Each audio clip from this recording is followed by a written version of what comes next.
Jester Gaming, and we are doing real talk with real court jesters, like more like a self-appointed court jester.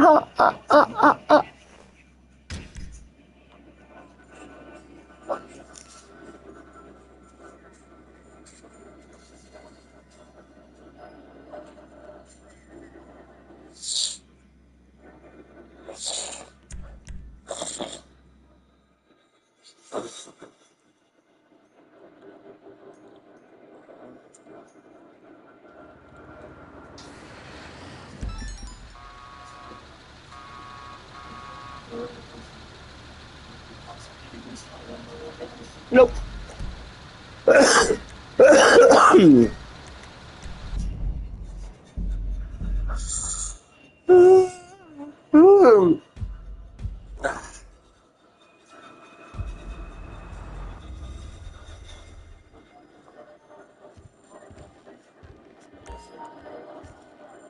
Definitely.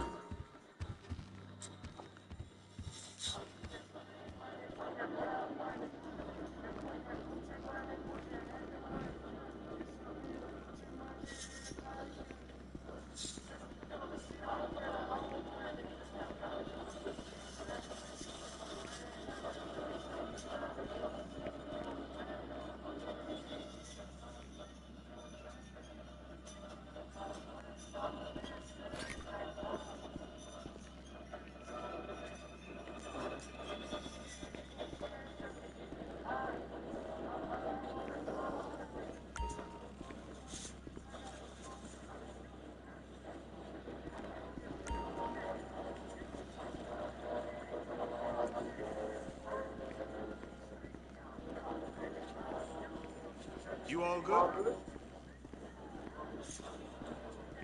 Take it easy. Take care.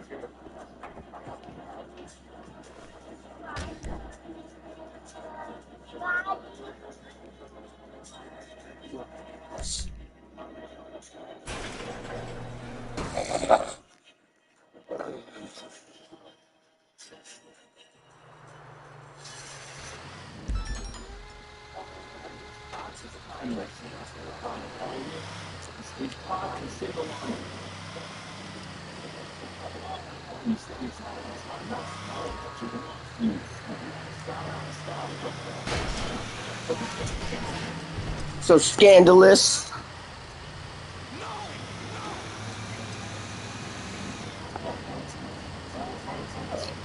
You're having a beautiful Sunday morning.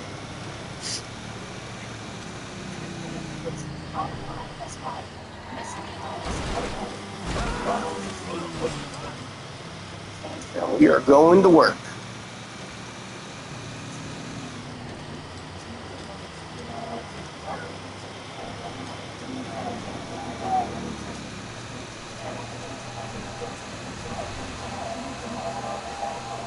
Gonna do my first round.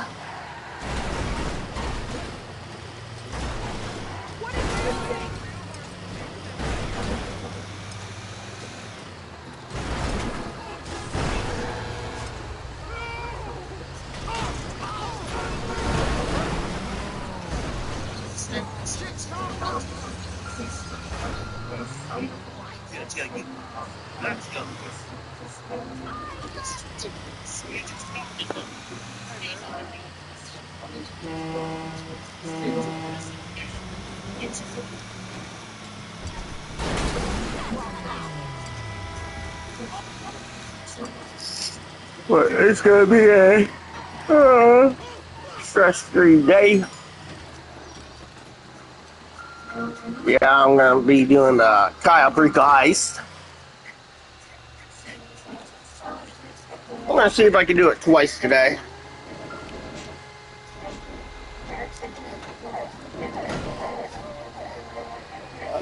I know what some people are thinking and saying.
Almost.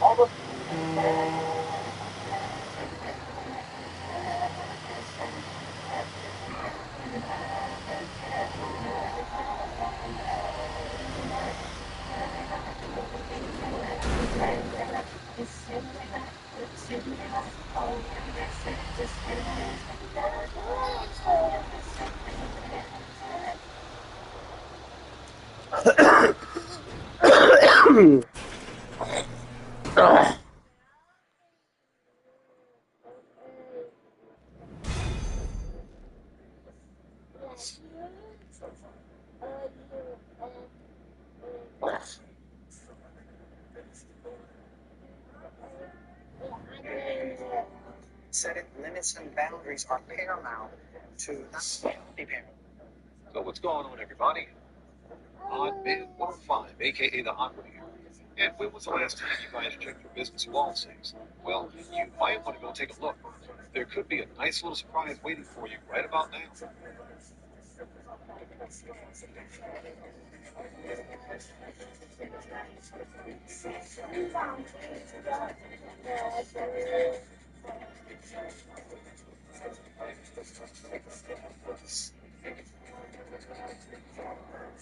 Okay guys, welcome back to the channel. Now in today's video, I'll show you a few things that you can do right now if you want to earn millions, and I'm talking millions of dollars, legit, in Grand Theft Auto Online during this event week.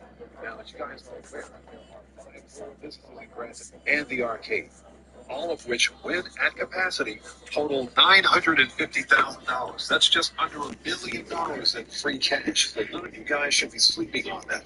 Now, as per usual, let's start our money grind with the Coyote heist. Afterwards, just for fun, we'll do a Clayton Bell farm raid. Then we'll throw in a Union Depository contract and maybe sell some crates from one of our small crate warehouses.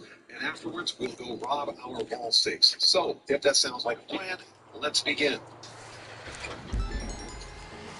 Okay, so we're back here with the old Coyote Rico heist. And as you can see, this time the timing is very complaining or taking on today. This one by the way was the Coyote Rico heist and check this video's description and tutorial video. To secure each GTA phone undetected, let's get up on it. Okay, so we're back here, and we haven't dropped those guys. There's the hammer. So how much did we get this time? Okay, remember that the bearer bonds are the 3rd highest paying primary loot on Coyote Rico, only being surpassed by the pink diamond and the panther statue. And the secondary loot was okay. It was nothing spectacular, but it was good enough. So this is the Elite Challenge bonus, which gets us an additional $100,000. So the final take for this Coyote Rico heist was $1,213,421. I will take that all day. Oh, So next up in the rotation is the Fucking Bell Farm Raid for an additional $500,000. Now it's not the best payout, but the Fucking Bell Farm Raid is fun, in my opinion. you. And 33.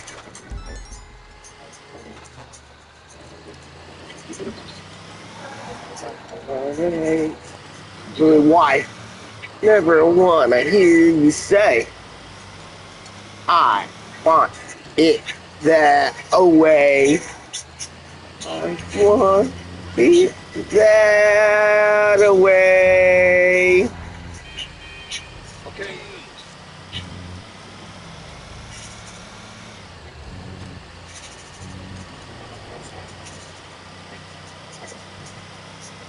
All right, let's go. You got this. GTFO. I say, in general, the Fucking Bell Farm Raid is easy. It's just tedious.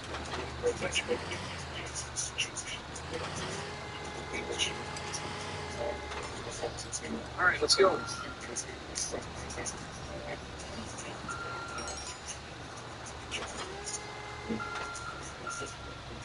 All right, stay on the railroad tracks. That's it.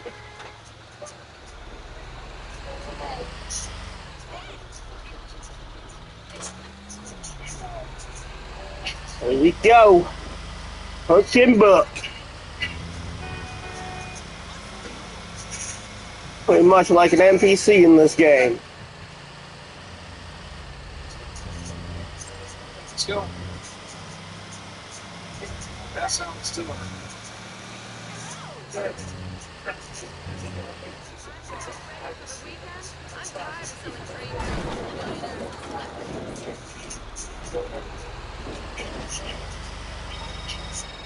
Almost here? All right, that was easy.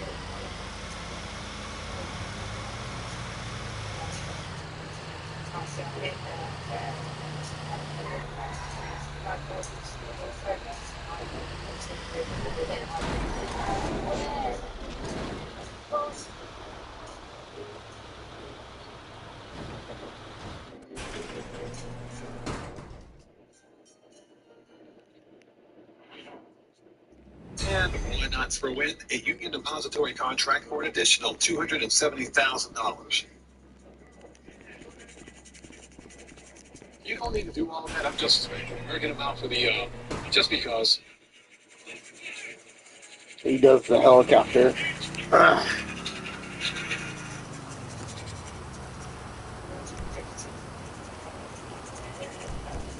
See, Mike Tyson has what's called a free man's strength.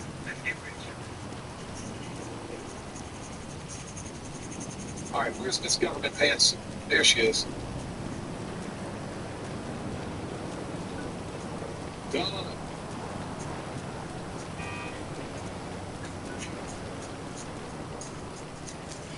Yeah. Absolutely right. And because I didn't do it last week, I'm selling.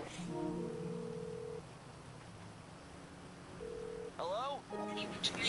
I'll call my buddy a pharmacist. Okay, she just said that we're going to get a Gonna tag. cost you, but I can get what we need. Good. All right, now we're ready. Let's do it.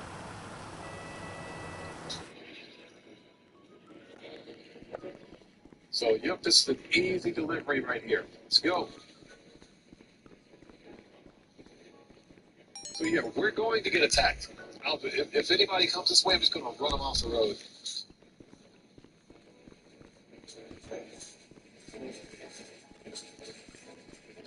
This is an easy 240K.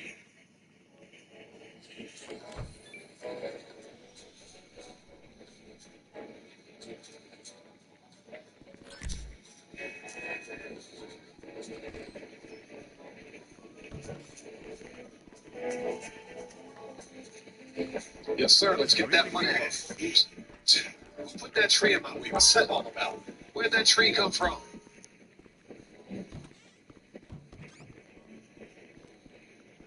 Now, if we don't get attacked, I'll be surprised.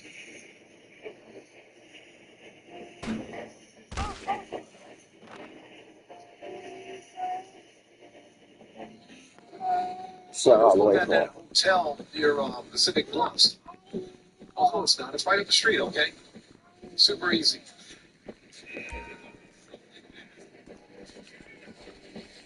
We got everything we need.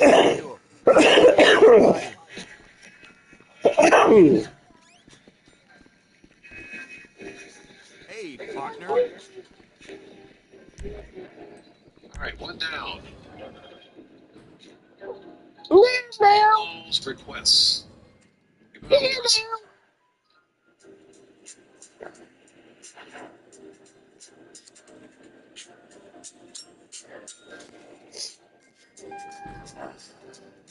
Welcome. Boom. 240,000. Done. Let's go. Easy money. Next, let's sell all the vehicles here in the salvage yard, beginning with the benefactor Schlagen GT.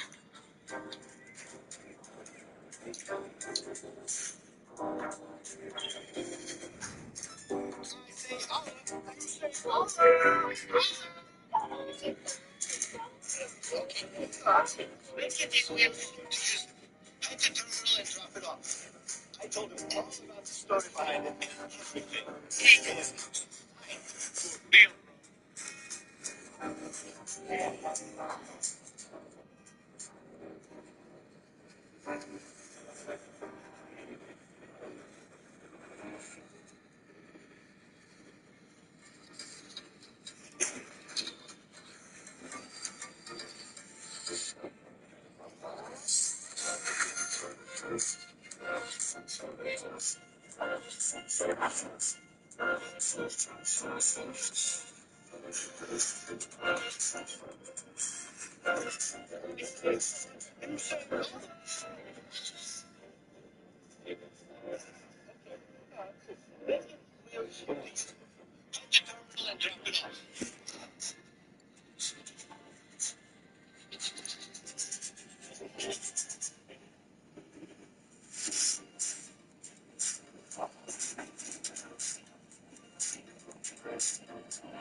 When MWC wanted to build a new plant, Consumers Energy helped them save money and boost sustainability. And with 5 million secured in rebates, they saved even more money. Discover how reducing energy waste benefits your business. Save energy, save money at consumersenergy.com/business savings.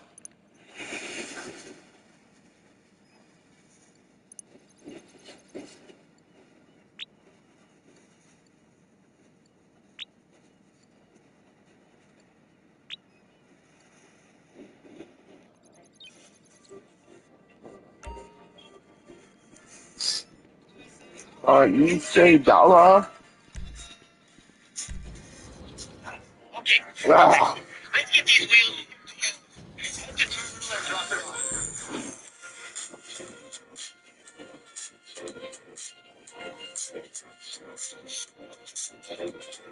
Storytelling.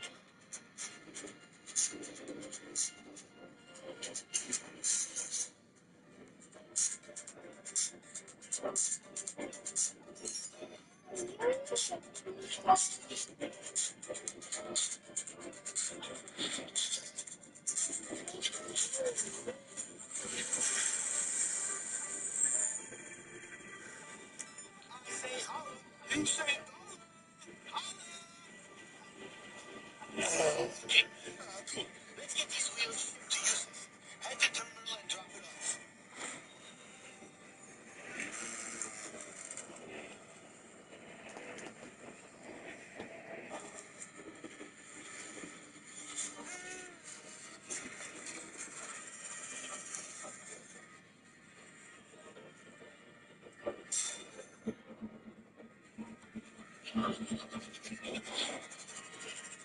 And last but not least, don't forget about the passive income from your business wall sales, starting here at the MC Clubhouse.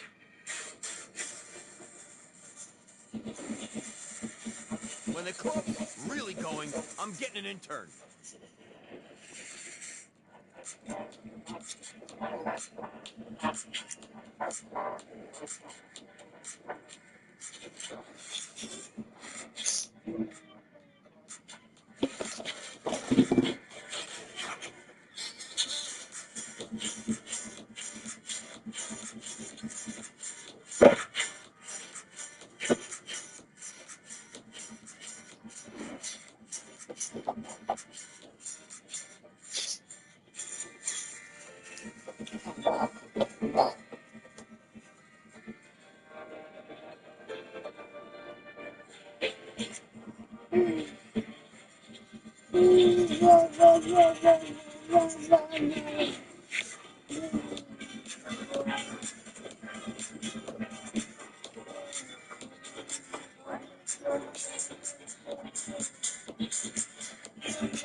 And now, for everyone's favorite part of the video, the numbers.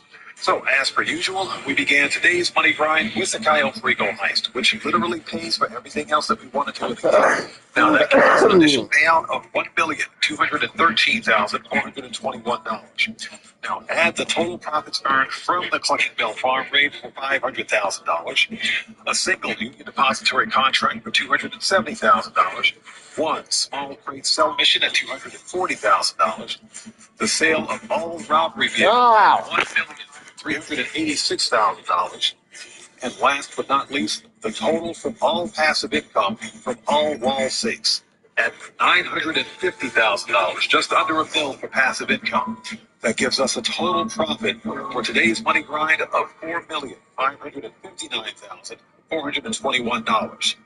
So it goes without saying, Don't forget to check your business wall safes. When incorporated as part of your money grind with other heists such as the Cayo Perico, Clucking Bell, Union Depository, and even the Dre contract, you guys will be making some serious, legit cash hand over fist in no time. So let's go out there and let's make that money. And with that being said, this video's a wrap. I'm an Odd Man 105, aka the Odd One. And if you guys found this video informative, then you know what to do. Smash that subscriber button. Hit that bell icon. Leave a few likes while you're here. And hey, don't forget to check me out on Twitter at OddMan105. And I will see you guys when I see you guys in the next video. Please stay safe and remember, don't just start the fire, bring the smoke. And take care out there.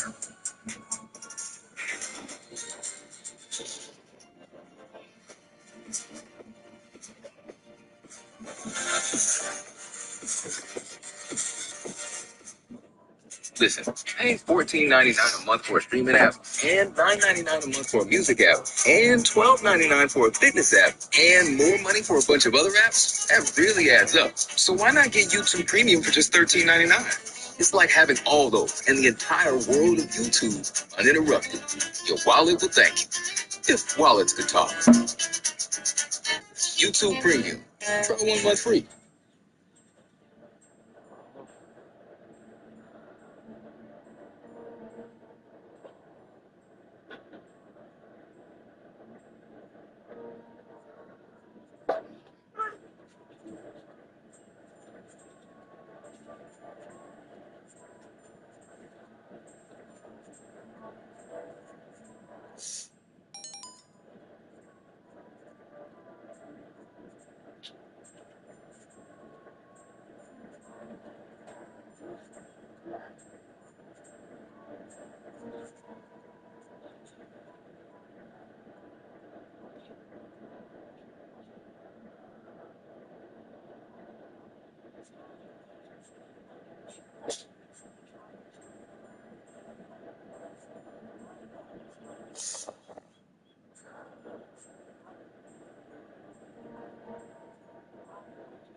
Things are going well down there, kid.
Did you poop again?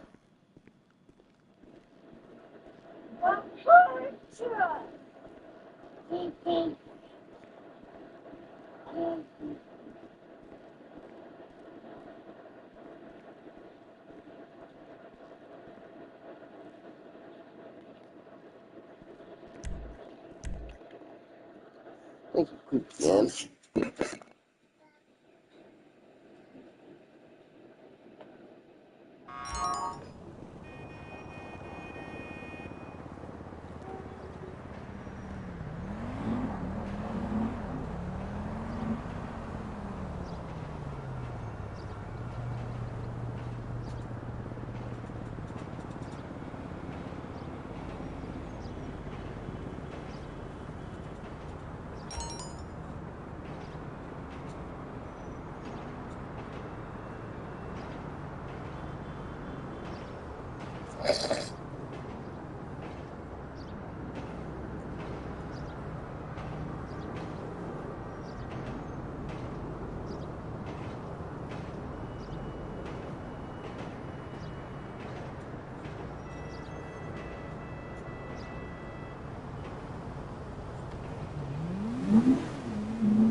Knock, knock!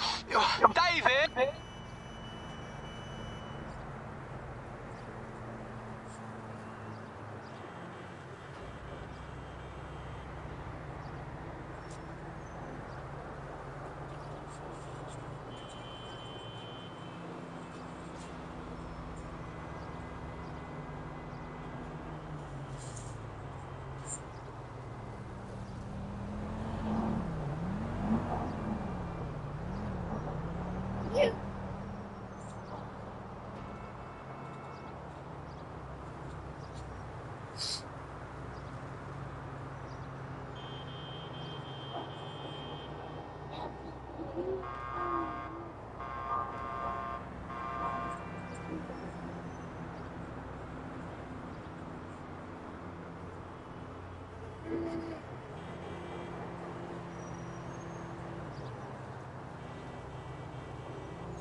Gotta find something to put on and then.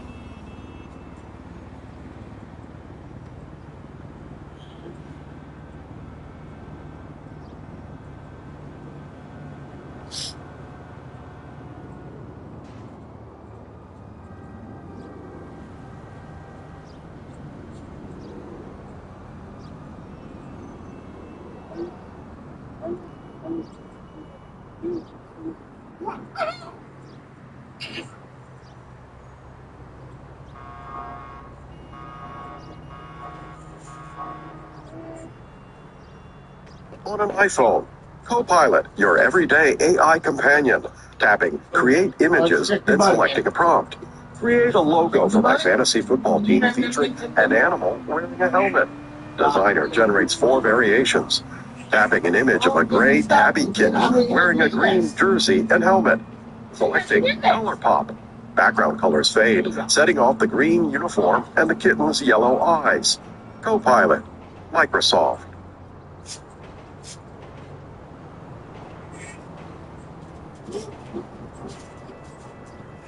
Stop. Fine.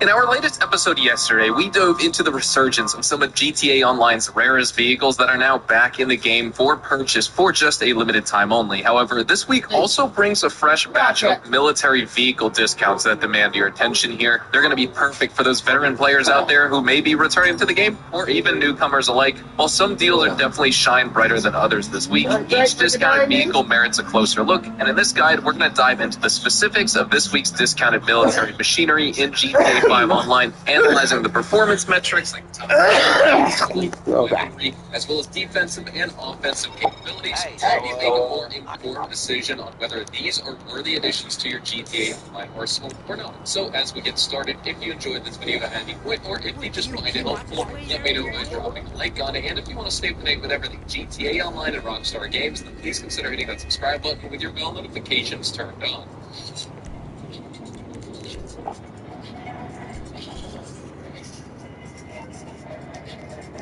Jumping in, we have 40% off the B11 Strike Force. Now, this is a very versatile jet that combines agility and toughness in this game. It excels in aerial dogfights with superior maneuverability and stable ground handling, despite a top speed of only 164 miles an hour, which is going to be slower than some of its peers. However, this jet is highly durable and it withstands up to 30 missiles Let me know.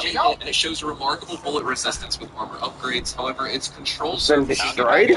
explosive damage. The Strike Force is going to come armed with an explosive MG, superior tracking homing missiles, quick fire barrage missiles, as well as various bombs, making it effective only against air as well as ground targets. And then you have defensive countermeasures as well, like chaff, flares, and smoke, which enhance its survivability even further against incoming missile attacks. So you get this combination of firepower, defense, and maneuverability, and that's what renders the B-11 Strike Force an amazing aircraft in GTA Online's military-themed arsenal discounts for this week. And of course, it's based on that Fairchild Republic A-10 Thunderbolt 2 Warthog, so you get that beautiful sound of firing machine gun as well. Moving on to number 2, we have 40% off the HVYA PC. This has been refined from TBO-GT for better handling in this game, and so it's going to mirror the performance of other vehicles like the Insurgent Pickup, which we'll also be talking about today. So you get offered both speed and power without sacrificing its stability, unlike in GTA 4, and its improved suspension in this game reduces body roll, and its design ensures that it remains upright even in those challenging terrains like off-road. With enhanced ability to navigate obstacles and maintain control during jumps, you're going to get a great vehicle here. It even boasts amphibious capabilities as well, allowing you to operate this vehicle on the water, albeit with a slow acceleration and reversing set. Defensively, though, the APC is less durable than a Rhino tank, but it can be upgraded to significantly enhance its resistance to explosives as well, although its windows are still going to be vulnerable to gunfire. It supports a versatile arsenal here, including a powerful cannon as well as a surface-to-air missile battery for its main weapons, plus you get side machine gun turrets for defense against softer targets, and then the addition of proximity mines and the capability to tow an anti-aircraft trailer further amplify its combat effectiveness, making it a great team-oriented vehicle in this game. And of course, this vehicle is also primarily based on that Russian BRDM2, almost to a T here. Next up for number 3, we have 30% off the Pegasi weaponized Ignis. Now, apologies for the gameplay. I'm on PC, so I don't have the weaponized Ignis nor the HSW upgrades, but I do just have the standard Ignis. So the weaponized Ignis is what is discounted, but this gameplay is just the standard one. But overall, the weaponized Ignis stands out in the supercar category with its exceptional acceleration and top speed of 125 miles an hour, thanks to that all-wheel drive layout and the super effective downforce it has. And overall, this is a top performer with excellent stability and maneuverability here. It handles corners with extreme ease, though if you push it to the absolute extreme, you may get a little bit unpredictability at the rear. So skilled players, you'll probably be able to manage it easy, but if you're brand new to the game and you're trying to drive this thing, may cause you a little bit of trouble. In terms of defense, the Ignis is going to be vulnerable to explosive attacks, and it does lack heavy armor, but it does offer a slight rear protection with bullet-resistant windows. It also features a default missile lock-on jammer, enhancing evasion against homing weapons. Offensively, the weaponized Ignis also boasts that remote minigun turret with a limited motion range here, so it allows you to get full frontal target adjustments, but the effectiveness with it is going to be somewhat limited by a camera that recenters at high speed, so keep that in mind. And then, of course, the weaponized Ignis, if you upgrade it at how Special works at the LS Carmi, this car turns into an unbeatable monster in the free roam on next-gen GTA Online. For number 4, we have 40% off the HBY Insurgent Pickup. Now, the Insurgent Pickup is a Pegasus spawnable vehicle, but what I recommend is you upgrade the Insurgent Pickup at an MOC or your Avenger and upgrade it to the Pickup Custom for the following reasons here. The Pickup Custom maintains the performance of the standard Insurgent Pickup, but you get a slight edge in acceleration thanks to the performance upgrades, as well as a distinct turbo engine sound if you equip it. And then this vehicle also boasts enhanced armor capabilities that are capable of withstanding up to 26 homing missiles, 8 sticky bombs, or 8 RPGs when fully upgraded and manned. However, its large non-bulletproof windows are going to leave the occupants vulnerable to gunfire here. Armor plating upgrades also offer varying degrees of protection here, especially for the gunner, but they do restrict the use of throwable weapons and fireable weapons, and so they don't make that glass bulletproof either, so those are some things to keep in mind. Weapon-wise, it does feature that turret with a 360-degree range of coverage and a machine gun as the default option, and the possibility to switch between a rapid-fire minigun with lower damage output but a higher fire rate as well. Additionally, the vehicle can also deploy proximity mines, and you can also tow that AA trailer for increased defensive capabilities if you so choose.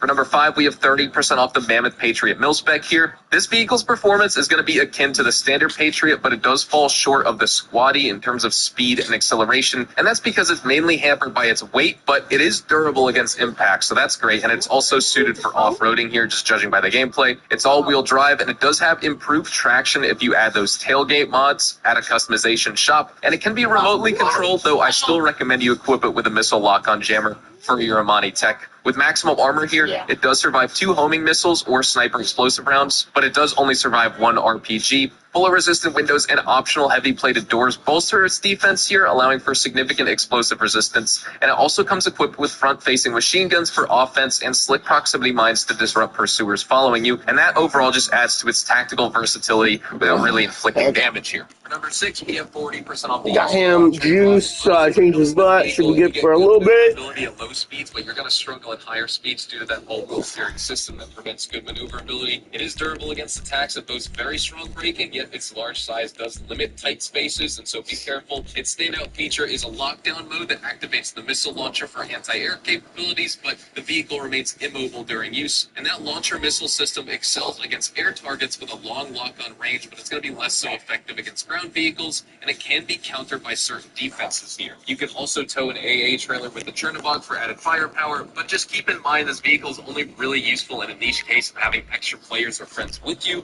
It's a fun choice in that regard, but I would say it's impractical for most situations and not really worth your time and money. And then finally, for number 7, not necessarily a military-themed discount, it's just a good property discount. It's 25% off all salvage yard properties, upgrades, and modifications. With the introduction of the Chop Shop and the salvage yard deals and the latest winter update, now is the prime time to invest, especially with this week's discount. The salvage yard here, particularly in a prime location like Strawberry for its central positioning here, it offers lucrative opportunities for generating income through the vehicle salvage operations as well as the vehicle robberies, and upgrading your salvage yard with essential enhancements like the trade rates for cost reductions, a tow truck for efficient salvage operations, and a wall safe for passive income drastically increase your money-making potential here, and engaging in tow truck missions and vehicle robberies can net significant payouts in the game, with vehicle robberies alone offering up to $400,000 per successful operation in some cases. And for players looking to maximize their money in GTA Online, investing in a salvage yard on a second character as well is going to double your opportunity for vehicle robberies each week, making it a must-buy with this discount period for both new entrants into the GTA series as well as seasoned entrepreneurs seeking to expand their criminal empire more efficiently with one more extra business purchase. So when it comes to what I recommend you buy, definitely check out the Strike Force, the APC, weaponized Ignis, the Insurgent Pickup, as well as the Strawberry Salvage Yard location. Consider buying the Mammoth Patriot mil-spec, and I would just outright avoid the HBY Chernobog. So that's all for today's video. Thank you so much for watching, everyone. I'd love to know your thoughts on this week's military theme themed vehicles that are on discount for this week's GTA Online update. If you enjoyed the video or if you just found it helpful, make sure you drop a like on it and subscribe to my channel if you guys are new for more GTA 5 Online content. Check me out over on Twitch for GTA Online live streams, and also make sure to follow me over on Twitter and Instagram to stay up to date with the rest of my Rockstar Games social media. And I will see you guys in the next GTA Online video. Adios, amigos. Adios, amigos. Ugh.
You can transfer your money over to 1K and get a 3% boost only with Robinhood Gold through April 30th.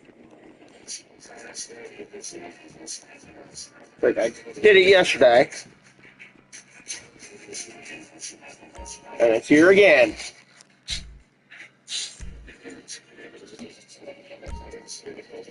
But I'm not going to do it right now. I'm going to do it later. It's another beautiful day in GTA Online, ladies and gentlemen, and you know what that means. I mean, clearly it means the game hates me. It's gonna start bloody raining as soon as I start recording. 3 hours later. No, it doesn't. The game loves me. What it does mean is we have another top 5 video for your faces here today, ladies and gentlemen. It's going to be the top 5 ways I make money in GTA 5 Online. Now, keep in mind that this could be different for everyone. Everyone has different ways of making money in this game. Some people love the true grind, which is what I tend to do. Each stage you've been making a little bit more money, you start relaxing where you make money a little bit more. And in all honesty, I'm just telling you how I make my money in GTA Online. People always say, how do you make your money? It's simple, 1 month, 2 months ago. And now here we are, over 7 million. So, how do we make money? Let's go over it. Start off at number 5. So at the number 5 spot, I have the Headhunter. So if you don't know what the Headhunter missions are, you go ahead. This is why I also just doing yesterday's video. It's an investment surprise in the sea. If you can see here, you can just go on that here, see of snow, says VIP move. And the Headhunter missions, ladies and gentlemen, literally take like 4 minutes to complete. And you get paid 40k every 10 minutes. That's an absolute win-win. So let's see how long this is going to take. I'm just speed it up a little bit, but let's see how long it's going to take. So let's tell me mini map. Let's go ahead and do it. I would recommend you do it also you can do it. So you can do it in this vehicle I'm using right here, the Sparrow. But it's super, super simple. You can see this guy, I know where they're going to be because I do this mission so often. He's actually going to be hiding right behind the tree. Right there, you see there's a tree, a little palm tree. I'm going to shoot this guy anyway. There's actually the guy behind the palm tree right there. Let's just take him out. Done. Move on to the next one. Alright, we're here on the next target. I already know where they're going to be. I do these missions so bloody often. Let's go ahead and shoot that.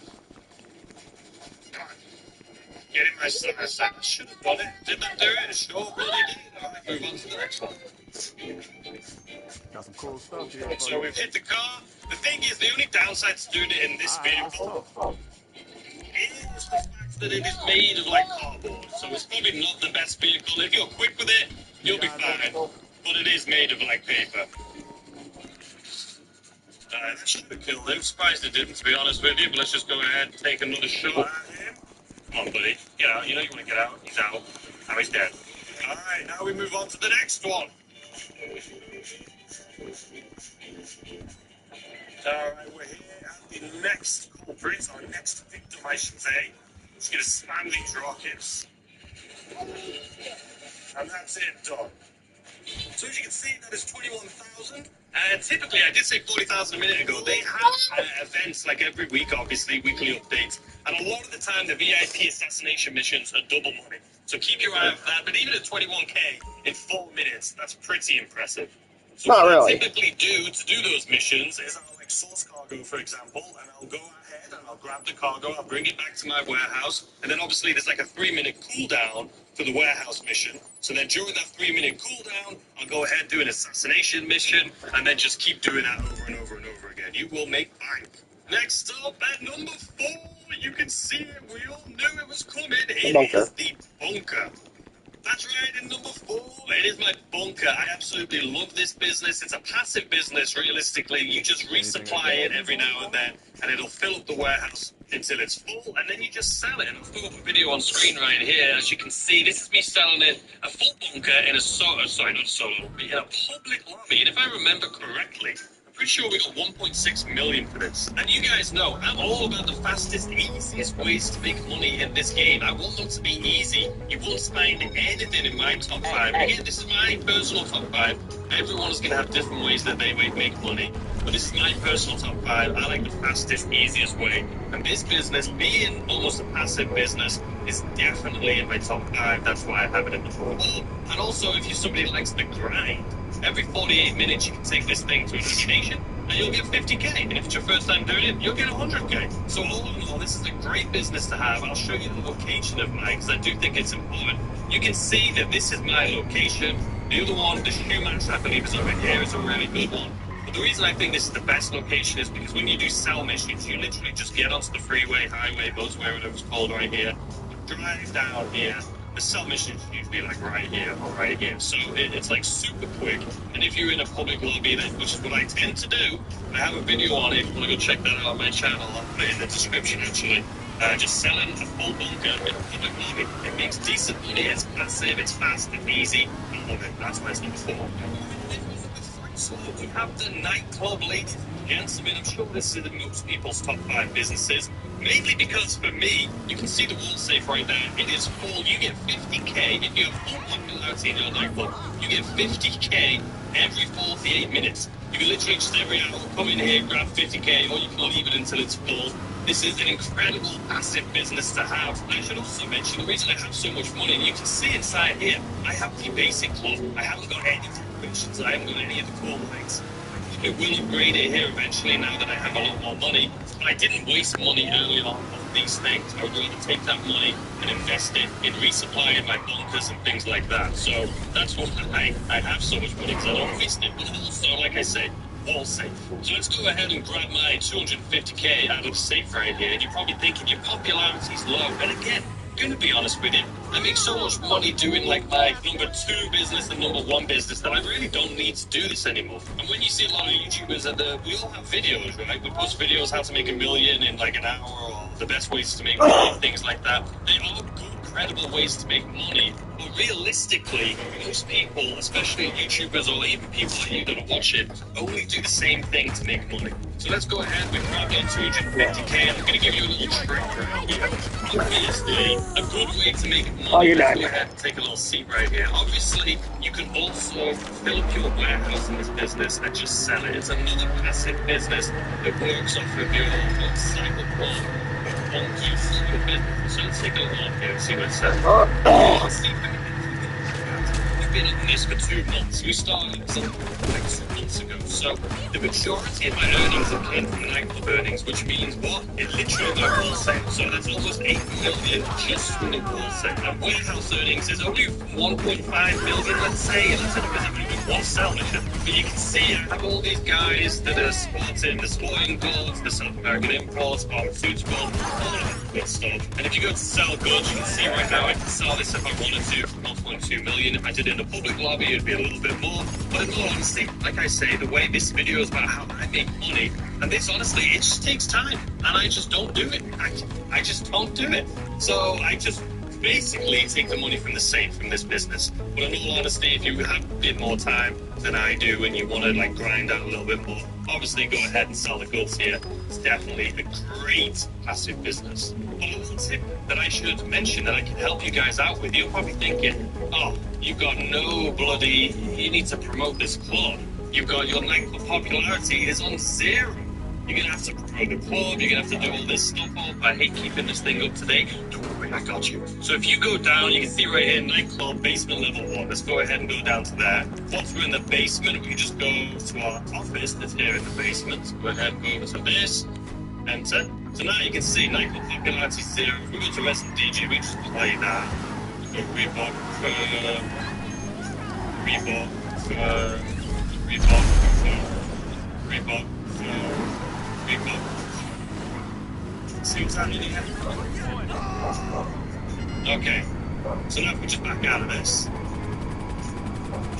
Watch this. We just spent a lot of money, right? Now let's look. We go back into this. Look at our nightclub popularity. I mean, obviously, if you have money like I do, it's the fastest, easiest way to do this. So let me show you that again. Now it's almost full. Resident DJ. Let's just play one of these audios. Reebok.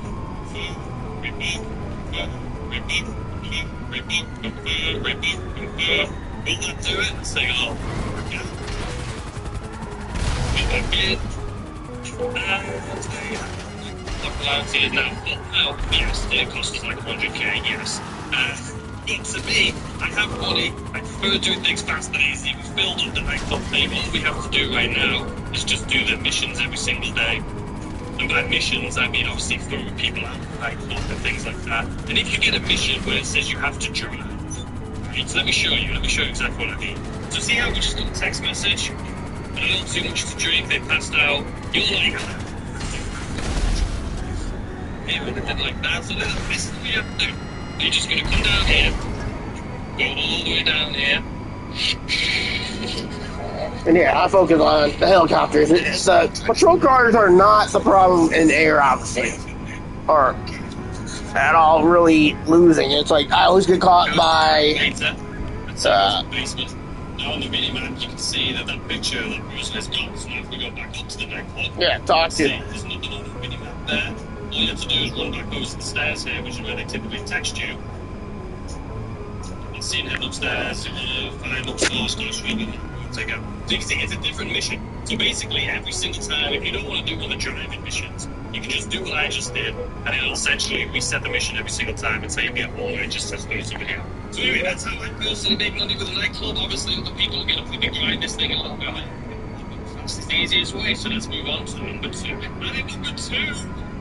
Listen, I don't think anyone's Oh, warehouse.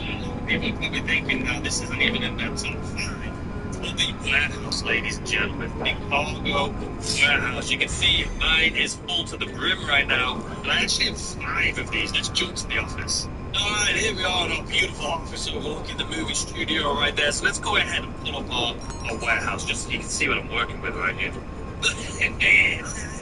We have 5 of them. Yeah, obviously I just missed 2 of them, so I'll have to just have them source that. But you can see I have 5 warehouses. 1, 2, 3, 4, 5. And then if we go back here, you're probably thinking, you've only done 16, 17 million. I mean, I only have 42 million, you know what I mean? But this is definitely a business that I needed when I started off. Because I could just, it was just so easy. So let me show you. So if you're just starting out with the game, the first warehouse I bought was this one up here. I do think it's the best one. It's my favorite one. It's my main one.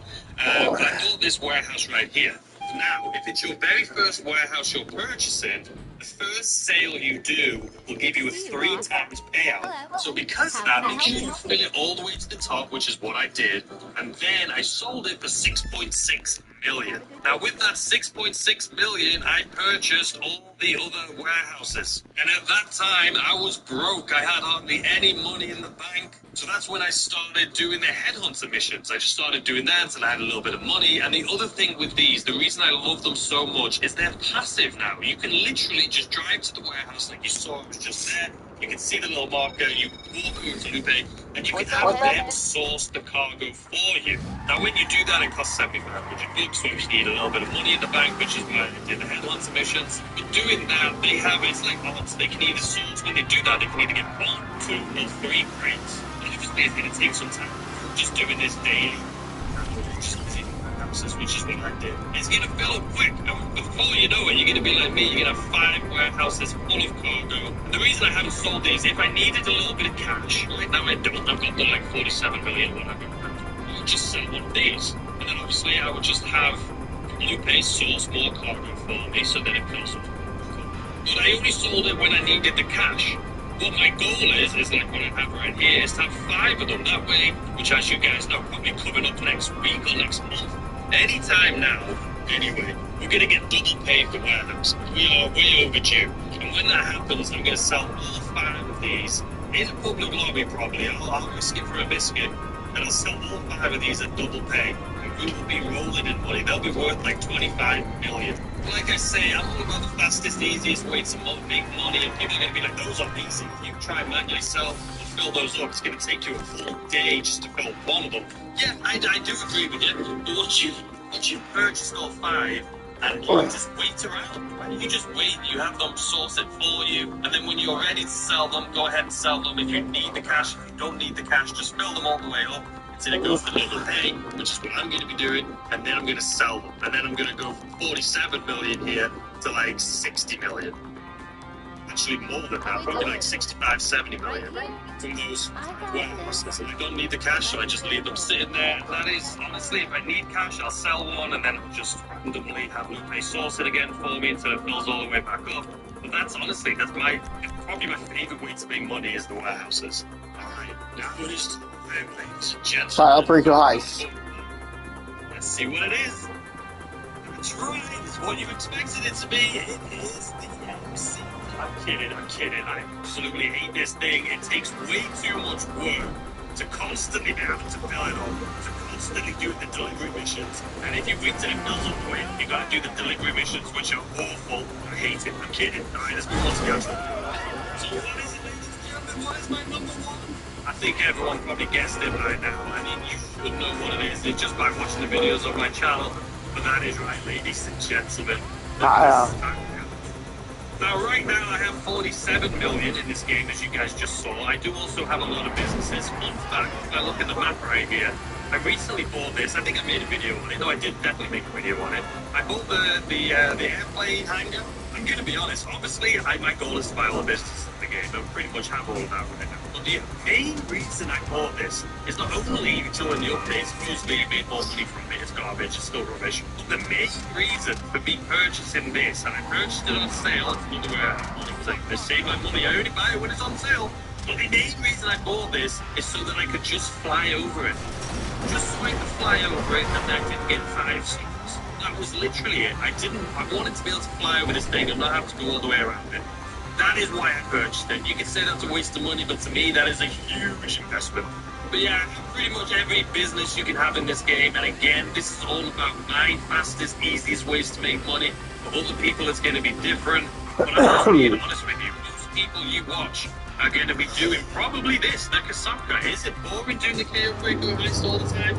Maybe for some people, but obviously if you're here watching my channel, you probably found my channel because of the KO heist. I absolutely love this thing. If you want to see the ways to do it, I have videos on that. And if you want to see some entertainment, which is me spinning the wheel, which literally whatever it spins on is how I have to do the heist, whether it's the vehicle, the entry point, the exit point, the weapon. We're going the wheel tells to me how I have to do it, and it's a really fun series, and I do it because I absolutely love doing the heist, and I wanted to find a way that I could do it more often and have it be fun and exciting. But I have made tens of millions with this thing, and obviously you can replay this like every 3 hours if you do it solo.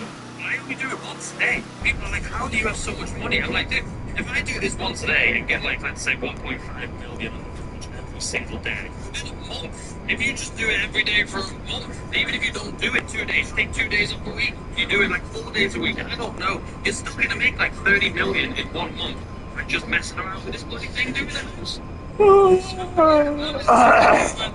We went from number 5 as the headhunters. cash, and it only takes 4 minutes. And also, that kind of ties in with number 2. So you obviously sort Spargo via bunker, and then once you finish that, you can do a headhunter in between. And once you've done that, you go back to the source Spargo warehouse. That's just kind of how I did it. That's how I made a lot of money early on. And number 4, we have the bunker. Again, fast, easy, it's passive. You just sell it every couple of days in a public lobby and you're good to go. Number 3 being the nightclub. I personally only use the nightclub for the wall save. I really don't do the delivery missions very often, but that alone is more than enough money. If you play for a few hours every single day, you're going to be making hundreds of thousands just from the nightclub every day. Warehouses, as you guys saw, my warehouses are full whenever I need some extra cash. I don't have it right now, but early on when I didn't have any, I needed it. I would just sell one of the warehouses and just move a source burger for me. See, sitting, waiting until it gets the double pay. As soon as it does, I'm sitting on like 25 million. That's going to be a good payday. And then number 1 is like the Sanka. And it's Chase the Beast. You guys know I didn't even need to say that. It's probably the same for a lot of you guys, not especially me, since that's what most of my channel is. Again, the thing you have to understand is this is my top 5. This is money. I know a lot of people are going to say that agency. Personally, agency is good and the training missions, well, it is good, but I do things the fastest, easiest way for me, and that is the 5 things that I've mentioned today with you. And also, people are going to say the acid lab, that is a really good business as well to make money solo. It does take time. It takes a lot of time. And I personally prefer doing like the KO guys and the warehouses and stuff than I do the acid lab. And to be completely honest with you, right now, the way I'm making most of my money is just number 1. I do this every single day, make 1.5 million, and that's it. I'm making about 1.5 million a day. I don't even remember it. I will collect money from the nightclub safe. And that's pretty much it. The bunker, I Should make it a habit of finding all 3 street dealers. Because that's pretty much in there, $300K a day. Not all profit, but like I said, you do certain things, you're going to be making. They have made this, they have catered literally to the players to make easy money. I mean, yeah, you got to put a little effort. And you can play maybe 1 year, 2 year, 3 year, 4 year, 5 year, 6, 7 year, 9, 10. I don't know. If you're a veteran, let us know how you make money. Honestly, though, if you literally just do the KO every day like I do, let us know. If you do other things, let us know. But how I make huge amounts of money in this is this sort. If it's not for this, then I'm doing the other things. The warehouse, the nightclub, the bunker, and the KO. So anyway, guys, I hope you enjoyed this video. I hope it helps some people. It's not really a video teaching you how to make money. It's just showing you how I make my money, what my top 5 money-making methods are. But in tomorrow's video, I have an update on the KO Perico heist. If you saw last week's video, I was showing you the fastest, easiest way to do it since the update for 2023. And this week, I have an updated one. I know, it's been a week. You're probably thinking, how can you do an updated one? You just did one a week ago. Well, I've learned a lot since then. I've been practicing it and learning new things about it. And I have an updated video for that coming out tomorrow.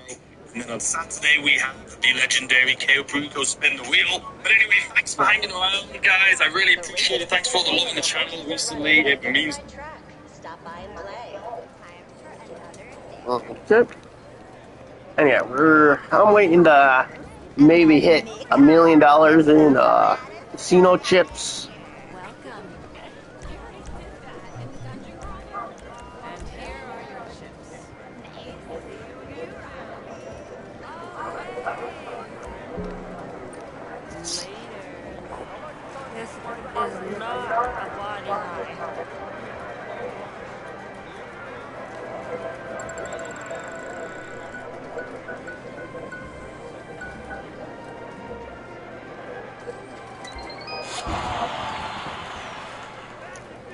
I don't even call that a real spin, but whatever.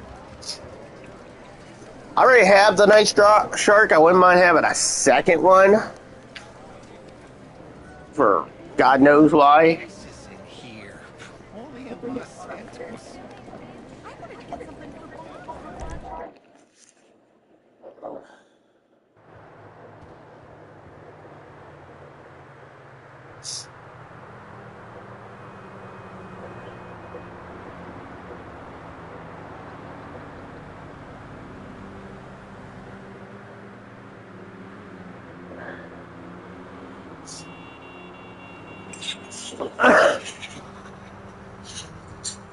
Come on.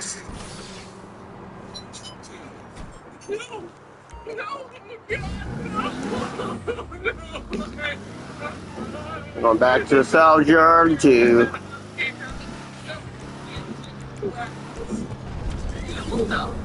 This thing really hurt me.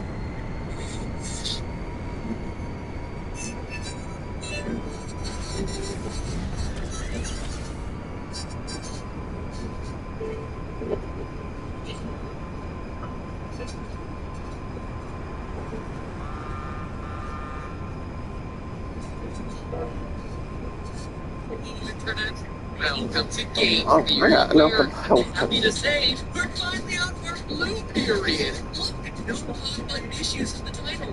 Critique some gamers from the gaming industry. No sales charts or serious music, and no PewDiePie. There goes, but he won't be back for the duration of the episode. Leaving us with just our favorite sociopath and a ridiculous question that can't actually be solved realistically, but we're gonna try to anyway, because this is Game Theory, damn it, and we're back. So, question of the day, just how effective of a bullet is Mario's bullet bill? This actually came in from the Game Theorist Reddit page, and when I first saw the post, I instantly knew it had to become an episode. Loyal theorists Rumble Zeman and Rogelicious did a ton of work to come up with their versions of the answer, and so now it's my job to analyze the data and give my take on whether Bullet Williams really live up to their name, or if they're just a bunch of projectile posers. To do that, we need to know the force that Bullet Bill O'Reilly is packing, but first, we have to know the scale of the Mushroom Kingdom using Mario's height. I've calculated it before as 4 foot 8 inches in my 2 most controversial videos. Yeah, right. Boobs and Sonic. The thing is, in that calculation, I used Super Smash Brawl, which has inconsistent scaling across its characters, as many, and I mean many, diligent and helpful commenters are always eager to remind me. So refinding Mario's height should be a problem, except for one thing. Mario fluctuates in size, and not just when he has a mushroom either. It varies game to game. His relative size to Bowser, always changing. In the jump from 3D to 2D, change. Main series games to... What are you doing? Get that out of here. We don't acknowledge that game's existence. It's ridiculous. We can prove the guy has antisocial personality disorder, and that his girlfriend has Stockholm Syndrome, but we can't tell how freaking tall he is. It's a plug up my butt. Let's try a different tack. Why not compare Mario's height with someone consistent? Someone with a height that's easy to beat. Someone who starred in one of the worst games of all time. Kazam! We were talking shit. What? You didn't know about Mario's cameo appearance in Shaq Fu? Of course you didn't. It doesn't exist. I'm talking about NBA Street V3 for the GameCube, where Shaquille O'Neal himself can go toe-to-toe with Mario. White Man Can't Jump Man Mario playing the old round ball. If Mario isn't scaled to real size here, well, that just wouldn't make a lick of sense. Shaq IRL stands at 7 foot 1 inch or 2.16 meters. Comparing the two using the power of math puts Mario at 4 foot 6 inches or 1.39 meters. Finally, Shaquille O'Neal does something useful in a video game. But seriously, Shaq Fu is successfully getting funded on Indiegogo? Do you people just have so much money that you don't know what to do with it, or what am I missing here? Even more absurd than people actually funding itself. You see, we just calculated the height of 3D modern Mario, not 2D retro Mario. Again, something you ever helpful commenters taught me. Sonic episode. So, we need a game that fuses both eras of Mario together. Can you come up with one? I'll let you do it.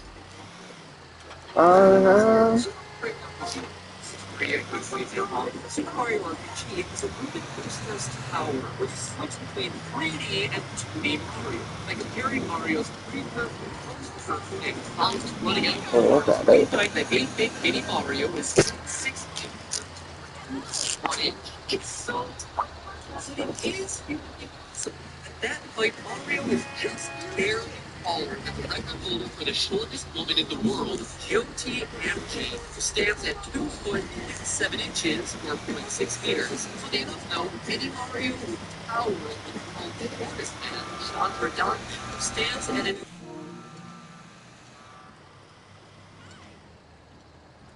295 Cancel. meters. Having solved that gaming mystery once and for all, we can apply it to our beady-eyed bullets. Remember, these quote-unquote bullets are huge, so getting hit by one is going to be less of a typical bullet injury and more like getting hit by a car, falling out of a window.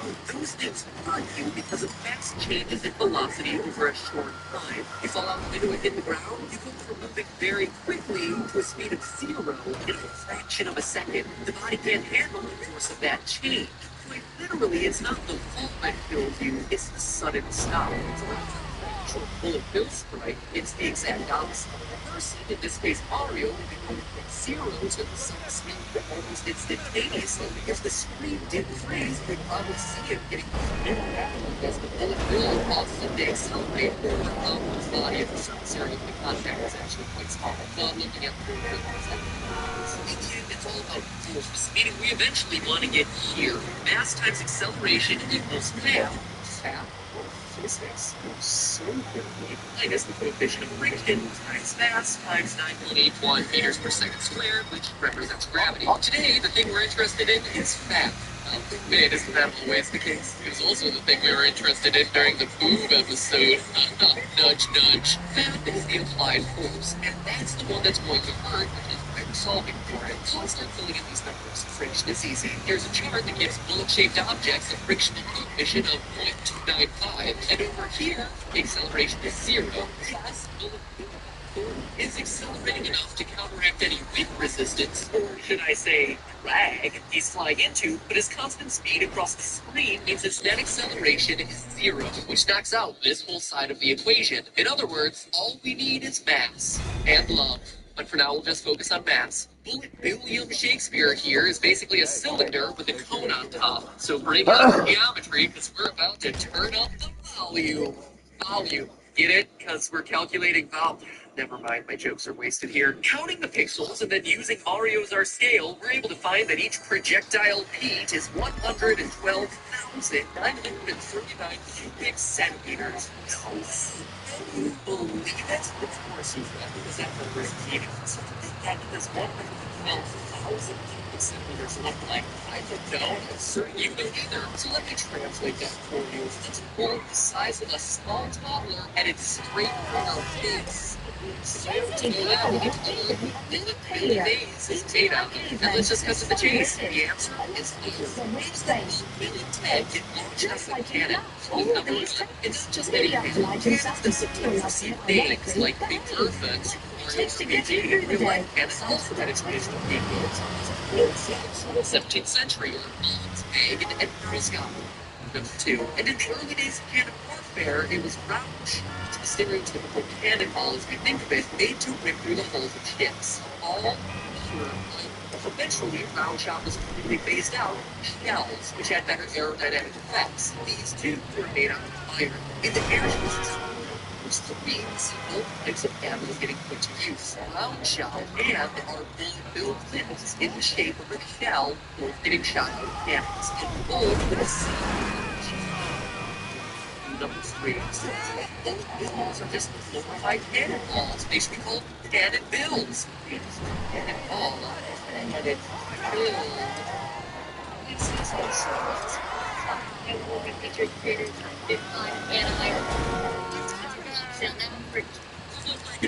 now, iron has a nice mid-range density at 7.87 grams per cubic centimeter. Time to visit the DMV, where density was mass divided by volume. Meaning mass, so multiplying density by volume equals 888 kilograms, which again means nothing until you convert it into a metric we all understand. That's 1 ton, 2,000 pounds, 4,000 pounds for the bullet, and it's straight at Mario. That'll teach you to grind your brother's shoe at the end of tennis games. So, back to our equation. 0 equals fat minus 0.295 times 888 kilograms times 9.81 meters per second squared. That result is 2,570 newtons of force. It's and all that potential, especially for an object of that size. That's miles fast. It takes at least 3,000 newtons to and 4,000 to track the demons, so it's not going to be breaking any bones. And to verify, I checked the speed of everything. Bullet bill travels at about 12 meters per second, about 7 miles per hour. Like getting hit with a mid-sized surely would but really didn't do any permanent damage. So we have our answer. Bullet Bill, Not more lethal. like leisurely meandering William. But that's up the ante. Surely this guy has to do some damage. Bonsai Bill. These puppies are the size of 3 mini Mario stacked on top of each other. It's a 6 tall but even. All the calculations we just went through. It's up to 7.4 million cubic centimeters mass because of 50,000 kilograms of force is used to this.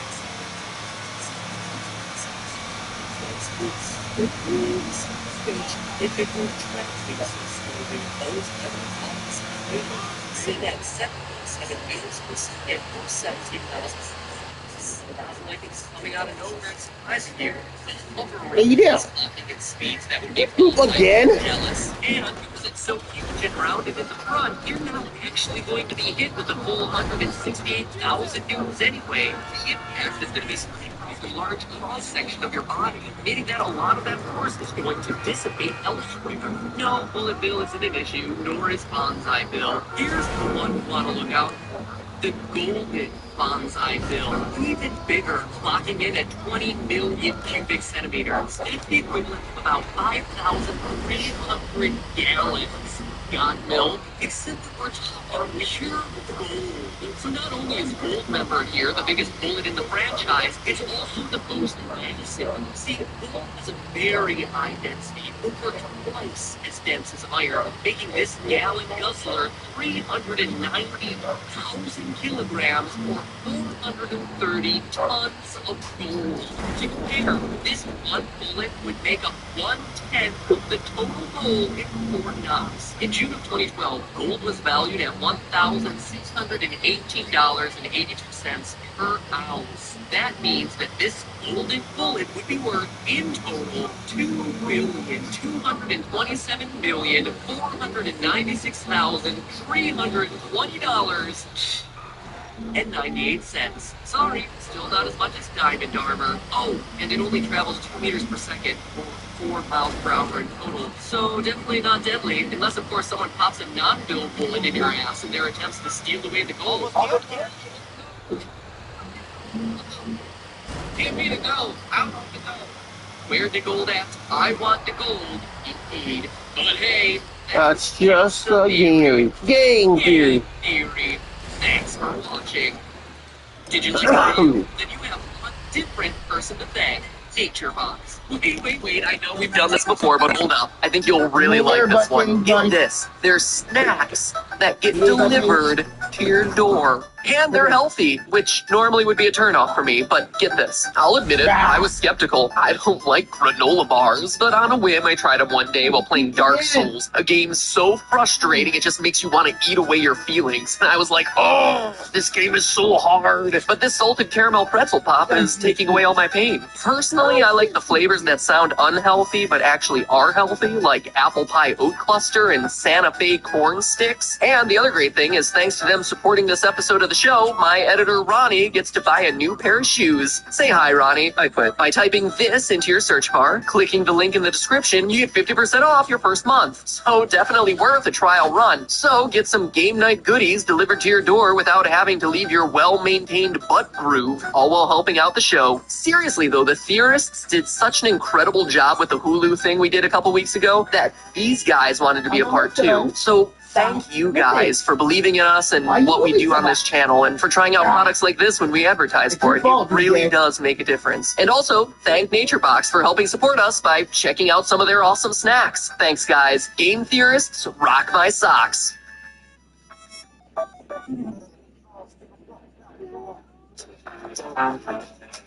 What?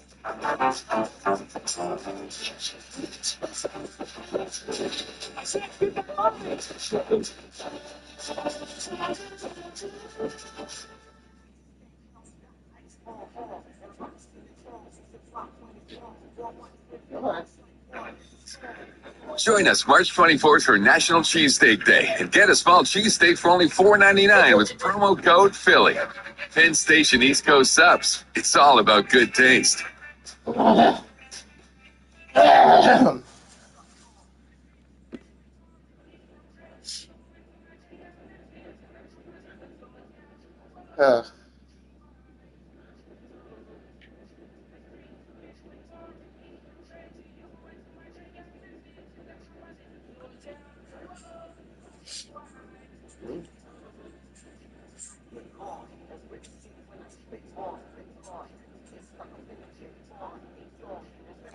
Smooth Kentucky bourbon.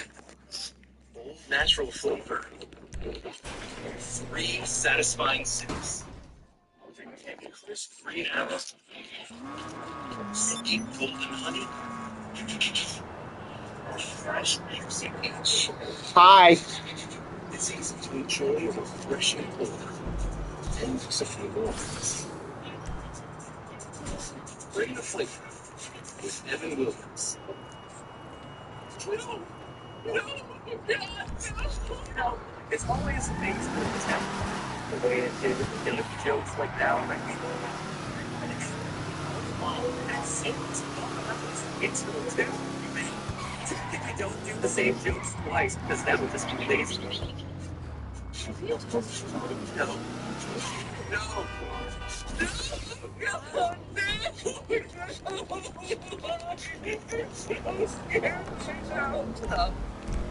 If memory serves, this shouldn't do anything.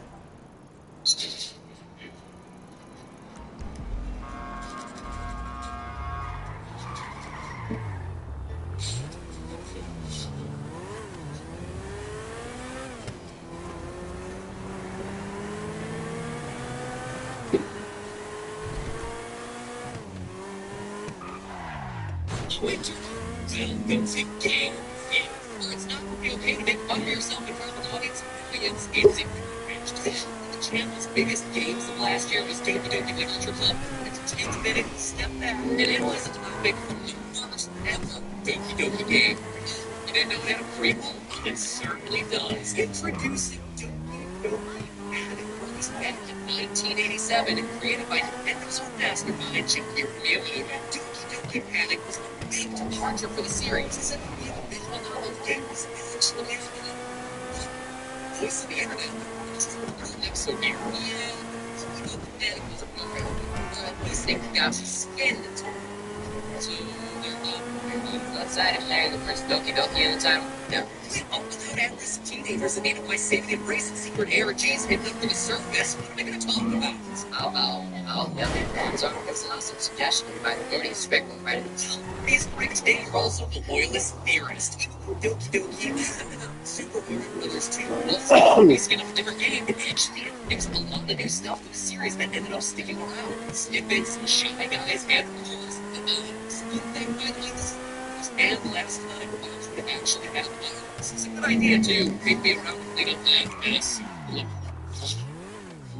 Anyway, from that game forward, these banging baddies would pop up in almost all of Mario's adventures, spanning a huge range of different sizes, which obviously leads to the question, how when they explode, but is that really true? I mean, in the Bullet Bill episode, we found that those things were absolutely useless as weapons. So will the bomb fare much better? Get ready, because this one promises You okay? an explosive finale. You okay? In order to understand what the heck is That's why we don't stand on the chair. first need to know what its real life You okay? Now, based off of physical appearance, they appear to be modeled after the cast iron spears that were the go-to ammunition model for nearly 600 years, between the 14th and the latter half of the 19th century. If you've ever stopped to wonder why this is the iconic image of a bomb in popular media, when bombs over the last 100 years have looked nothing like that, this is a large reason why. The classic round design lasted for over a millennia. The rise of editorial cartoons during this period, the iconic design we see so often was made famous back in the 19th century in the political cartoon by Harper's Weekly, one of the most, if not the most widely read publication during the Civil War. Since these were the earliest depictions of what bombs looked like in the public, the visual shorthand just kind of stuck. This continued to stick in the public consciousness ever since. Anyway, these spears were packed with gunpowder, and when the fuse was lit, the fuse that was rarely string is worth mentioning, which is supposedly one of the only things that's actually in it.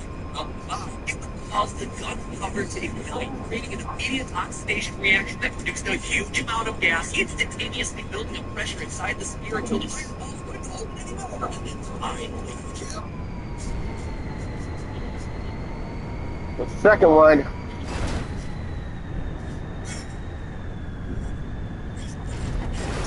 small spheres acted as hand grenades, and larger versions were used as artillery shells. Now, for our calculations, we need to identify which of those two categories the bombs fall into, since that'll affect how much gunpowder they're going to be packed with. Luckily, Super Mario Bros. 3 gives us all the information we need to find the answer. Notice here that the bombs are being shot out of what appears to be a cannon, but that's not quite accurate. Cannons have long barrels and fire round shot, solid balls of iron, not gunpowder-packed bombs. Mortars, on the other hand, are like cannons but have much shorter barrels and are set at higher energies. The reason for this is that they launch explosive shells. If a cannon was set up at a high angle, the iron ball would just shoot up and then Glamorous. The glamorous. so it would be pretty useless. That's why cannons are always fired in a flat trajectory, so the iron ball can plow through as much as it can before coming to a stop. Mortars, on the other hand, are all about the explosion. For that information, look again at the Super Mario Bros. 3 footage. Short barrel, high angle, explosive ammunition. The bombs are definitely mortar rounds.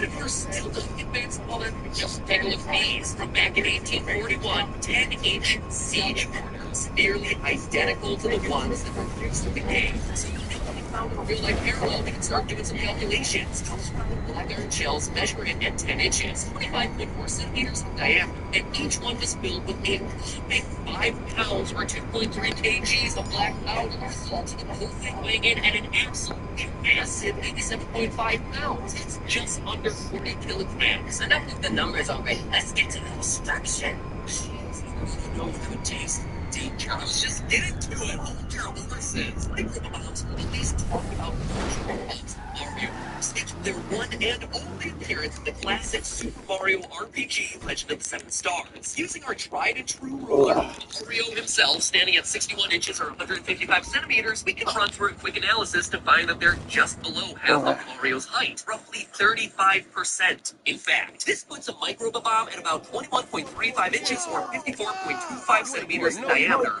over twice the standard 10-inch shells that were being used during the Iron Mortar's heyday. To make sure I look as accurate numbers as possible, I use this diagram to measure the internal and external diameters of bombs, since, you know, the iron has to have an actual width to it. That allowed me to calculate the internal volume of bombs of this type and then scale it up with the varying sizes of the bombs. It also allowed me to calculate the ratio of gunpowder to the volume of the bomb to ensure that I was staying true to the construction of this type of explosive. So after doing all of that scaling to match the size of the micro-bomb, we see that the shell would be filled with 20.5 pounds of explosive powder, 9.32 kilograms. No problem. Now, Man, bro. in reality, the actual explosive force of a bomb would vary based on a ton of variables. I went through a ton of formulas. So many formulas. Looking at the tensile strength of iron, which is how much tension it can withstand without breaking, burst pressure of the bomb, heat capacity ratios for the gases within the bomb, the Rhodes method of determining the energy of an explosion, and it was boring.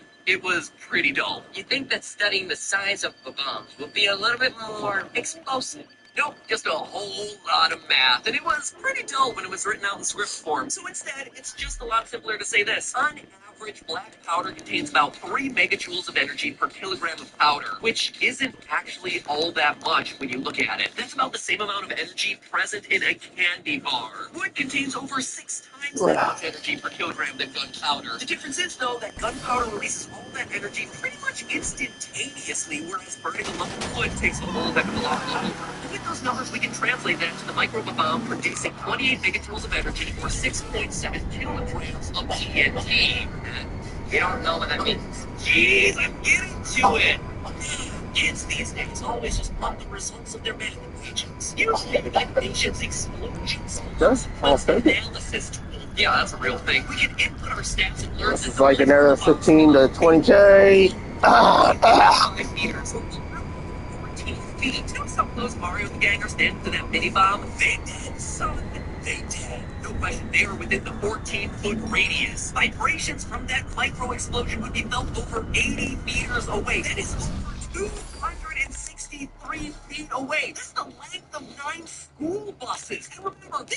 now the smallest bomb to appear in the Mario franchise.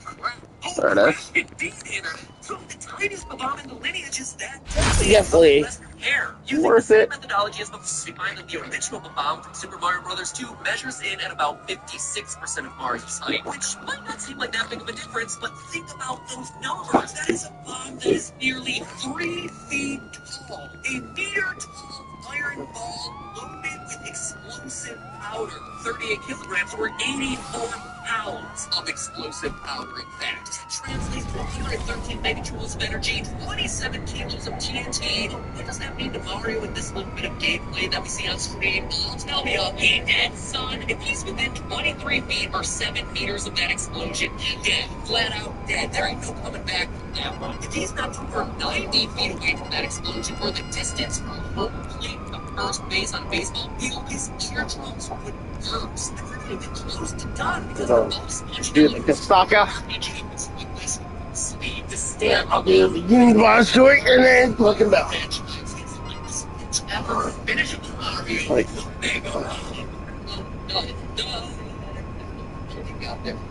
It's a sexy, dramatic reveal.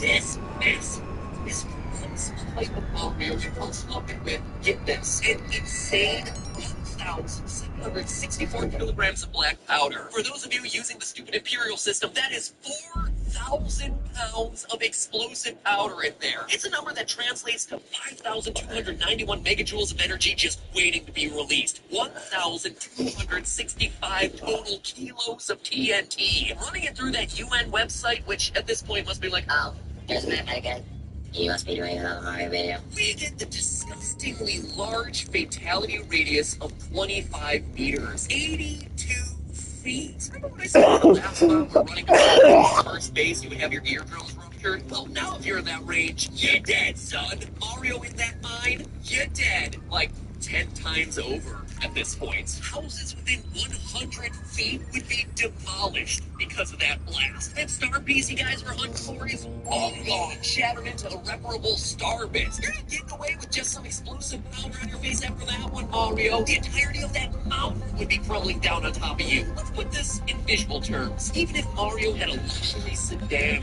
at around zero, he would still be killed from the Mega Bomb's explosion. That explosion is so big that it would be felt from over 10 football fields away. And all because Punchinello, that random boss, yeah, he just wanted to be famous. No joke, that is literally the only reason he gives for attacking you in the game. And looking back, based on the fact that he never again appears in a Mario game, this is like probably the most famous Pokemon. And there you have it, ladies and gentlemen. Your Dokiing after encountering those bombs. Did Nintendo expect that they would be introducing the single deadliest weapon to Mario franchise by reskinning a simple game? What's up there? You're back. What's up? What's up to the bomb? You're ignoring the single largest explosive in the Mario franchise. That, but he's not the largest. Trust me, they measure. Oh, yes, he is. He might not be the biggest in the main series, but if you're looking for a bomb that's bigger than the Mega Bomb, you have to cover Mario Party 9 and the minigame of Bombard King the Bomb. So you're telling me that I need to leave the canon lore so I can dive deeper into the canon lore? Yup, leave the canon so that way you can dive deeper. Wait a minute. Fun hats. All right, just for you, Internet. The Bard King the Bomb features a super-sized version of the king, Long May You Reign, coming in at a towering 8 meters in diameter. That is a 26-inch tall bomb. He is the literal Tsar-Bomba of the Mario universe. That is no exaggeration. Tsar-Bomba was the nickname for the Soviet hydrogen bomb that was the most powerful nuclear weapon ever created and detonated back in 1961. Its measurements 8 meters long and only 2 meters wide. Actually smaller than King the Bomb in this game. That said, the fission of an atom is actually going to create much bigger moves, even though the king wins out in size. The bomb's detonation in Mario Party 9 is going to be no joke. Across the board, size like this, 26,560 kilograms,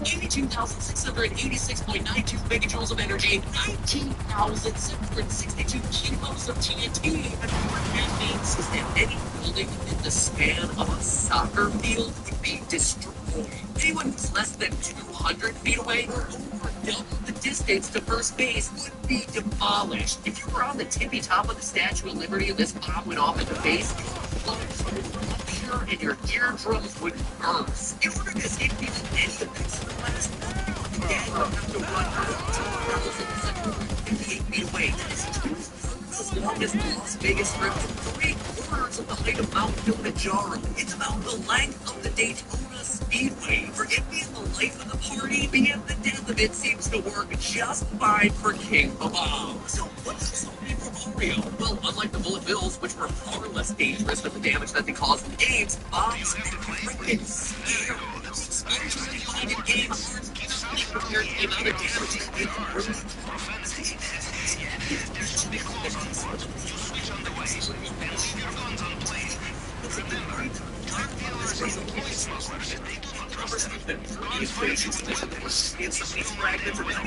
we would be traveling at well over twice the speed of the world's fastest bullet. Except here, they're shotgunning out in all different directions. Long story short, the bombs were loaded. Taking the deadliest item in Bowser's arsenal. Better work a bit harder on that throwing arm if you want to survive, Mario. Hey, that's just a theory. A game theory. Thanks for watching. And a special thanks to my voice of the internet today, Dominic Dangerfield II.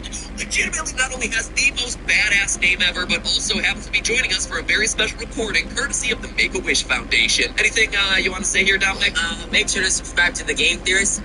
He's my favorite. What? Yeah, no! You gave this kid the mic! Get him out of here! No more pizza for you, Dominic! Like and subscribe on some videos and Map Head too, maybe. And, bye. Remember, that's just a theory. See you later. Bye! What do you think of my Sonic videos, Dominic? Yeah. Are you sure I'm the guy you want to be hanging out with? Positive. I'll see you next week.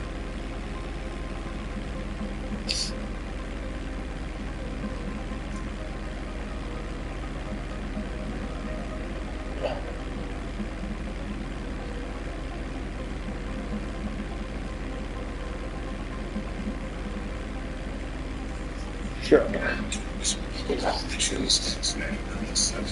You're just working together as a team. Jeez, keep listening in my ear. Every Wednesday.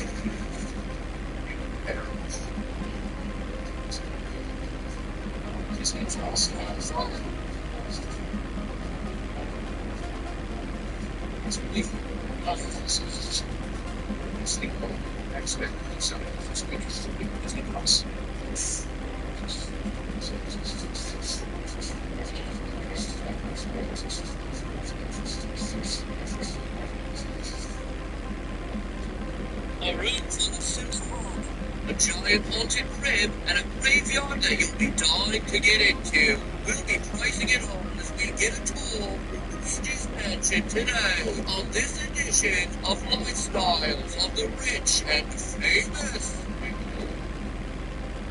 You need help? That's mine. It's mine.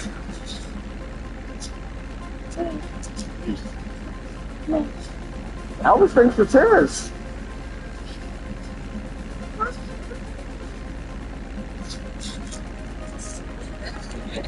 Precious announcement.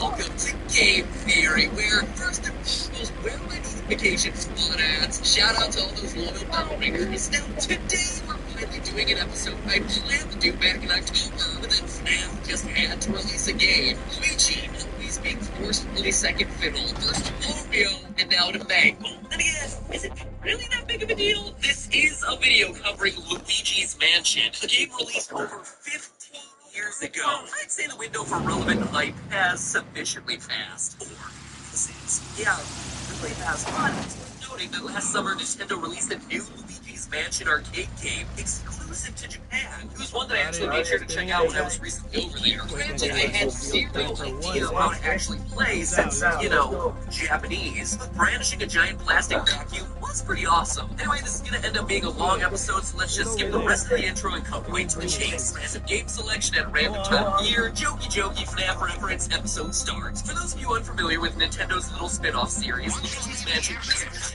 Mario Okay.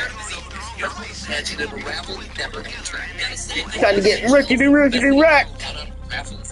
But hey, good for him. I celebrate his victories. You know, come to think of it, it wasn't even a good pie. It was key lime, which is like the Waluigi of pies. Sure, if there's nothing else on the table, you're gonna eat it. But, you know, if there's an apple pie on that table, you're gonna go for that one first. Anyway, as it turns out, the whole here's a free mansion thing was just a trap put together by King Boo to lure Mario and Co. out into the open and imprison their souls and take Mario Universe. It's Mario gets himself caught. Thanks for tuning in, doing the Kyle Rico Heist. I think I'm going to do it non-stop and not worry about all the other things. Looks like some Coca-Cola. And we got grass trimmings. Got me thinking, how much did this little failed mission of King Boo's yeah. Any of my viewers have PS5s and want to join me on here, I'm down. I'll do all the setup and everything. Just need you to open doors and but yeah, we can make quite a bit of moolah. Inside, but how much is it? How rich does this game make Luigi by the end of it? An impossible to answer question, you say? Absolutely. Pretty confident it's not here, but sometimes it's the skies. Of course it is, but darn it, I'm gonna do it anyway since it gives me an excuse to research the post-2008 housing market, architectural trends. Hola! ¿Cómo estás? Exchanges, all while talking about one of the most fascinating entries in the Mario canon. Now stand aside, naysayers. I've got a date with a fictional haunted mansion. Now before we can even start pricing mansions, you gotta first know what you're working with. What sort of amenities does your mansion have? Where is it located? How old is it? How many square feet is the darn thing? Is it even really large enough to qualify as a mansion? Well, to figure that one out, we gotta start somewhere that's really counterintuitive. We gotta go to the top. Because all you loyal theorists know by now in the cartoonish Looks like we're doing universe is hard to tell exactly Coca-Cola and grass. So 1 Coke, 2 grass. Recalculated Mario's height no less than 4 times based on varying pieces of evidence. Coming up with some pretty wonky results at times, like the fact that Mario is 10 foot tall, 304 centimeters, which was supported by the math, just not by any sort of logic. Anyway, the standard we settled on in the Mario at the Olympics video was that Mario is and forever shall be 155 centimeters or 5 foot 1 inches tall. Doing some simple pixel measurements from there means that Luigi is 175 centimeters or 5 foot 8. But why do we need to know Luigi's height? Well, knowing it, we can figure out the length of Luigi's stride and the speed at which he moves through this game. That in turn allows me to figure out the dimensions of any given room in the mansion by timing how long it takes to get him to run across it. And it has to be measured in time, since it's incredibly difficult to account for the slanted perspective of the game, which would throw off the traditional pixel measurements of the room. Once I had the data, I was able to build out a pixel-to-foot ratio that I applied to the in-game mini-map, and from there measured out all the rooms and floors of the house, and several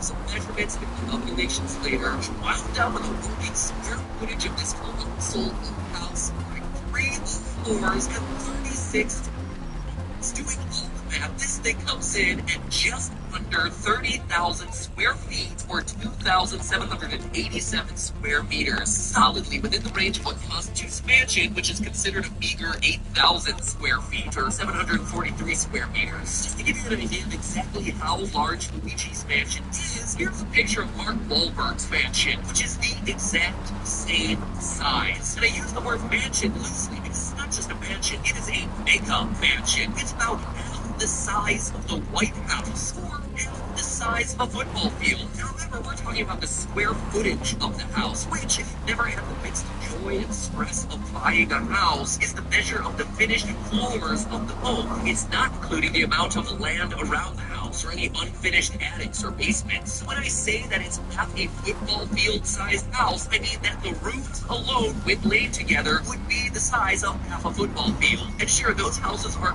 crazy big, but if you want an extreme example of what a 30,000 square foot residence looks like, look no further than our dear President Donald Trump, who actually has a 30,000 square foot apartment in New York. Apartments. The fact that his thing can be classified using the exact same word as my 250 square foot closet that I lived in when I was in New York is just mind-blowing to me. This is a New York apartment. This is just insane. Because as you can imagine, the prices of home this size are going to vary quite a bit. Trump's penthouse, for example, is valued at $100 million, but that's also in New York City right alongside Central Park. It also happens to be covered in enough gold to stuff Bowser's train bonus level. So this might not be the best example to follow. Looking around more, I found that 30,000 square foot mansions cover the entire United States, ranging on average between $2 million and $20 million.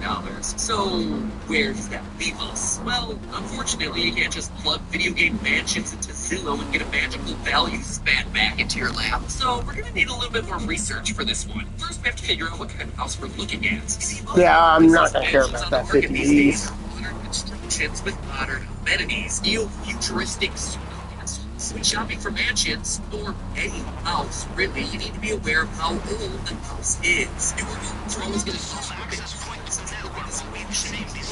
Obviously, this is not an imaginary. During his quest to rescue Mario, but to determine the range of prices this house will be operating in, we need to determine just how old it is. And this is actually a really fun question. Fun, of course, if you're a nerd like me who loves overanalyzing in-game details that the developers left in, because Nintendo was super smart and left little design details that allow us to pinpoint the exact time period when this house would have been built. You see, architecture is a lot like clothes, with design patterns, shapes, and overall home layouts all having trends based on their time period, falling in and out of fashion throughout the years, just like Janko jeans and snap bracelets. Seriously though, Janko jeans, you can shove your whole head in that pant leg. What were we thinking? So just how old of a house is this old house? Well, to pinpoint what era it would have been built in, we have to look at the design details. And without even going inside, there's a lot of clues that can help us. First off, check out that roof. That style of steep sloping roof with windows peeking through, where the roof is around the sides of the building, that's known as a mansard roof. You see it a lot in Europe, especially in very historical cities like Paris. Let's not stop there. Looking at the overall layout of the mansion will give us a clue as to when it was built. The mansion is blueprinted out in a simple box shape,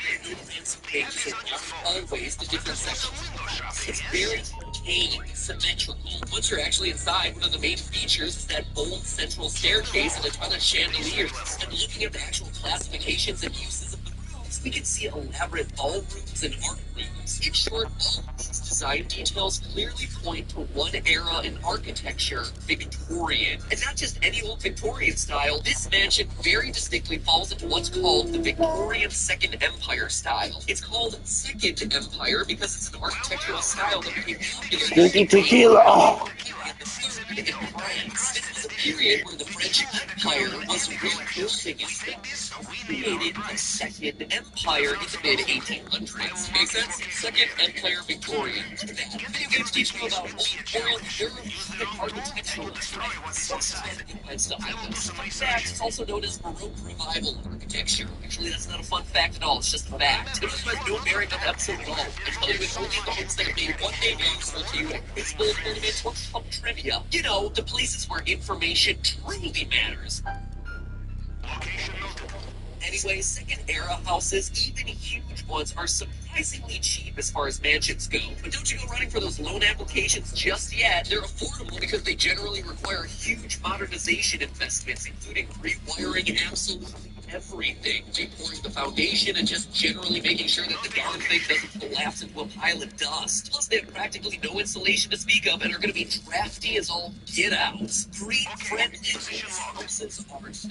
The most expensive Victorian mansions come in at just about $30 per square foot, or $30 per 1 square meter, which, when multiplied out, gives our mansion a value of $896,312.03. Less than $1 million for a house the size of half a football field. When you think about it that way, it ain't too bad.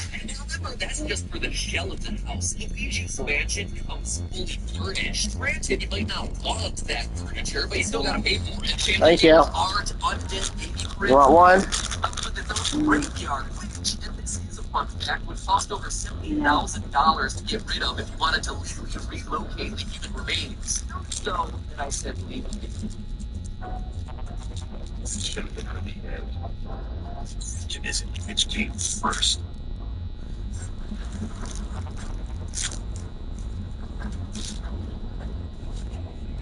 What's this? Your secret is safe with me. Added to that amount all the antique furniture, china, 3 leopard skin rugs, a giant harp, and 9 full suits of armor. Yes, I counted. And you're looking at an extra $400 grand from all the junk inside of it. And mind you, that's not including the cost you'd have to pay for the army of Roombas you'd want roaming the place. I mean, seriously, every time Luigi humps a new cabinet, dust just pours out of that thing. Oh, no, Luigi. Oh, no. Anyway, this brings our total cost of Luigi's Mansion to $1,300,000. Basically, what Ryan's Toy Review channel earned off its 680 million views in the month of December. What does that make you? We're all getting out-earned by a 4-year-old. YouTube, maker of dreams. All right, I'm not a 4-year-old toy reviewer, so that $1.3 million might be a little bit more than I'm willing to pay, but I'm in luck. Luigi's Mansion might still be in our price range thanks to the rules around stigmatized properties. You see, any house or property that's had something terrible or stigmatizing happen in it can be drastically reduced in value. Murder, stigmatized. Suicide, stigmatized. If it goes to Luigi hanging itself in the attic, that property be stigmatized. And the stigmatized property is the best. It's like Black Friday deals for architects. It's as long as high as 25%. That's the matter when the tragedy occurred, the stigmatization can last for decades. Turns out, it was unlimited ones that were seeing some brutal murders. I guess I can understand why. Bloodstains are so none of it works. So when it comes to Luigi's Mansion, sure, maybe not every ghost died in there, but seriously, we can be pretty sure that a mother, father, and their infant child met an unfortunate end inside its halls. The rooms are still decked out for this family. So assuming you're comfortable living in the presence of the Walking Dead, it makes your final running total for Luigi's entry on the MTV Cribs programming slate a cool $986,000. Just shy of $1 million. What a steal! So Luigi becoming the owner of his own mansion isn't going to quite make him as well off as you might expect. Or does it? You see, the big twist here is that on the mansion may not be worth all that much. There's piles and piles of treasure. And it inside the mansion in the form of gems, coins, dollar bills, and freaking gold bars.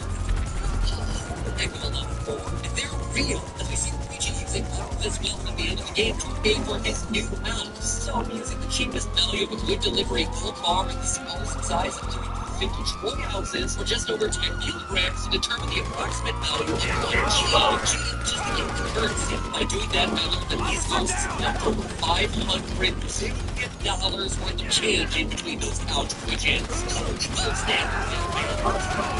Excited to look the furniture. Who is bankrolling these ghosts? If you think that I'm pulling that number out of thin air, oh no, my friends, think again. We've priced as much as we could. Here's a brief glimpse of that shopping list. In other words, in one rundown mansion, Tony Snubs crammed over 500 other mansions worth of treasure into the place. Just sitting there waiting for us. They are all new mansion in London. Each is worth a $500 million.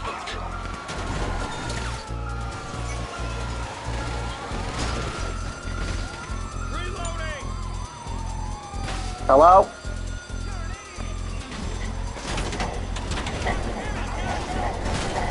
It's fine, just keep moving. And it's like smelly and really dark.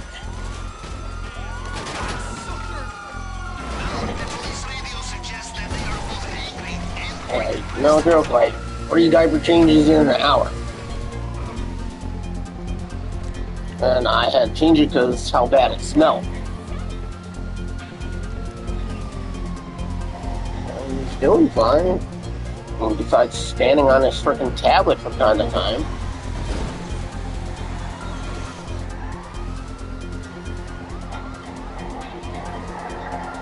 Or he gets upset when I go to change his butt. Yeah, he just doesn't like it. Well, if you didn't poop, can't have you sit there.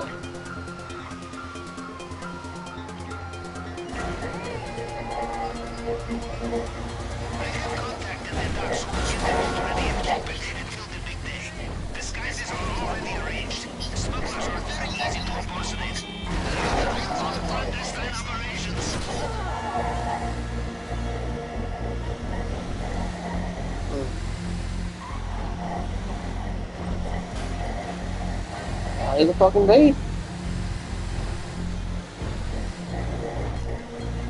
You don't think that has anything to do with him literally coughing real bad for like over the last week? Okay. I have no doubt that he's sick, but I'm pretty sure the vaping's not helping.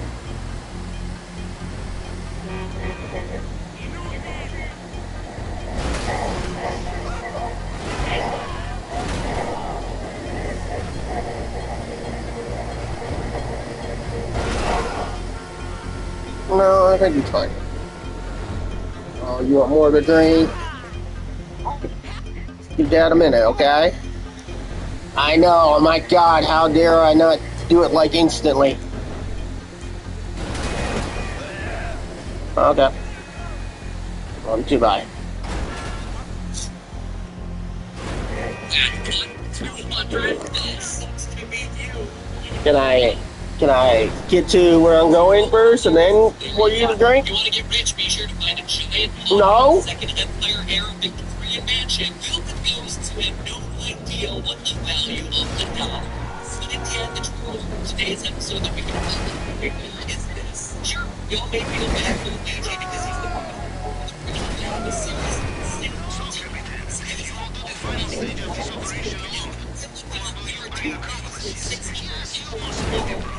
$500 million more.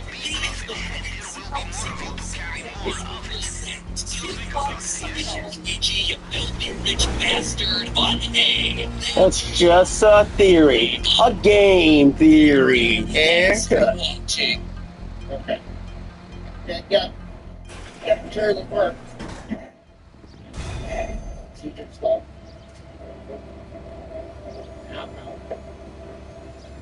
You ready to get these hands?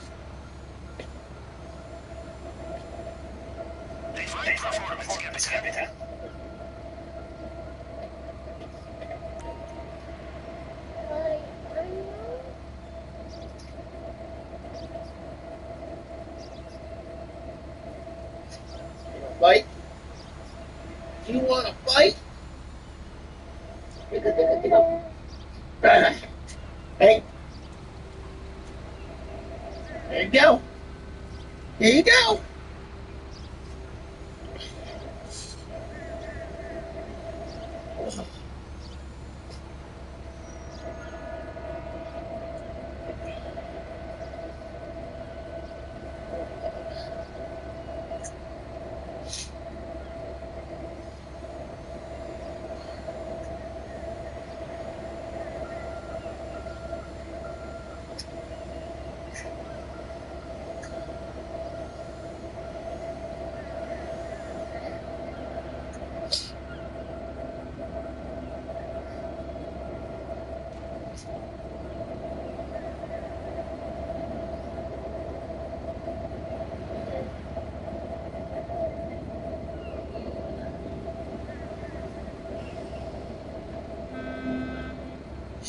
Sure.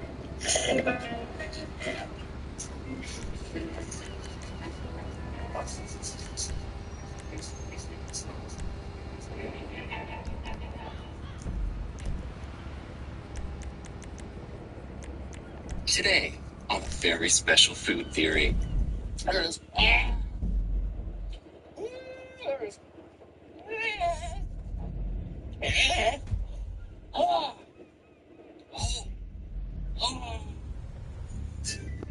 Brain freeze.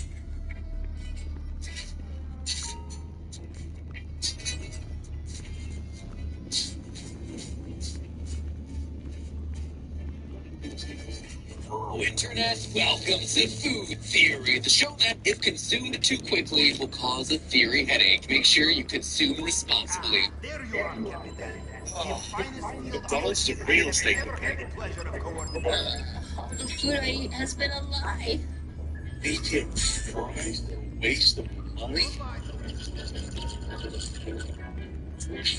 Man, some people just can't hold their theories. What type of dessert person are you? Everyone has their favorites. Some people are all about the baked goods, others are chocoholics. Based on our last episode, they're probably healthier because of it. Me, though, I'm all about the frozen treats. Ice cream, milkshakes, slushies. I need them big and I need them fast, which means that I tend to get brain freeze. A lot of brain freeze. How many times I get burned, those sharp-shooting headaches don't seem to slow me down. I want to be hurt. I need to be hurt. Backpacks, which does make me ask the question, can brain freeze mean something is going on that causes huge transitions in my cellular regions? Kind of an important part of the body. Pain happening there is probably not a good sign, right? It's probably my body telling me that I should stop, or at the very least, slow down. Yet I don't. I steer into that skid and double down. You know, Captain, from the moment you entered my submarine, I knew you was a kindred spirit. But like, instead of doing that, do I pass out? So today we're into the science and strategies of causes and benefits for whether certain things provided for others and whether the cold can kill. In order to understand whether brain freeze can kill us, we first have to understand what exactly it is. Its other name, ice cream headache, really does the most accurate job of summarizing the sensation. A small but intense version of a headache right above the eyes. So talking about the science of headaches seems like it should be a great place to start. Now, obviously there are lots of different types, but in general, headaches like cluster headaches, hypertension headaches, and migraines are thought to be associated with a common function known as vasoconstriction. Vaso meaning vein, and constriction meaning a tightening. Literally, your veins being squeezed. Think of your vessels as highways and road systems in your body. Wider roads means more blood flowing all over your system. Suddenly narrow those roads and your whole body becomes like Los Angeles at rush hour. Any other part of the day, huge traffic jam. We experience vasoconstriction and its opposite, vasodilation, all over our bodies all the time in order to help deliver blood to the places where it's needed and steering away from the places that aren't doing as much work. Got cold hands in the winter? Well, your body is diverting most of the blood to your organs and constricting the vessels in your face. Speaking of literally and figuratively out the cold. Do you get embarrassed easily and your face flushes? Well, this is your body vasodilating all the vessels in the surface of your face as a defensive mechanism, trying to push more blood to your head to help your brain think of a way out of the situation, and only succeeding in making you even more self-conscious. So what does all that have to do with your ice cream headache? It turns out a lot. When you ingest something cold and it hits the roof of your mouth, which is full of blood vessels, these vessels have a sudden drop in temperature. It causes them to vasoconstrict. The sudden cold shock causes two main blood vessels at the base of the brain, the anterior Up and away! arteries rapidly expand and contract in an effort to heat things back up. These rapid changes trigger nearby pain receptors. But if all this constricting and expanding of blood vessels is happening in the mouth, then why are we feeling the pain up in our forehead? Well, this is actually a story of referred pain. Pain that you feel in one place that's actually caused by something happening a long way away. Take, for instance, migraines. The pain you feel with migraine is thought to start from the complete other side of your head, specifically down at your brain stem. People with migraines tend to become light and sound sensitive. Well, it's because all of it's rooted at the brain stem, which connects to a whole bunch of other important areas, like the sensory cortex of the brain as well as your limbic system, which is also why people tend to feel sensitive and emotional during migraines. So yet, why am I feeling up here pain that's apparently coming from down there? It's all pain. See, the trigeminal nerve is this massive sensory nerve responsible for sensations all over the face. Like the name trigeminal implies, it breaks up into three major branches, one for your jaw, right near the eyes, and one for the front. The good news about this structure is that one of your face is what your face are doing. The bad news is that three branches structures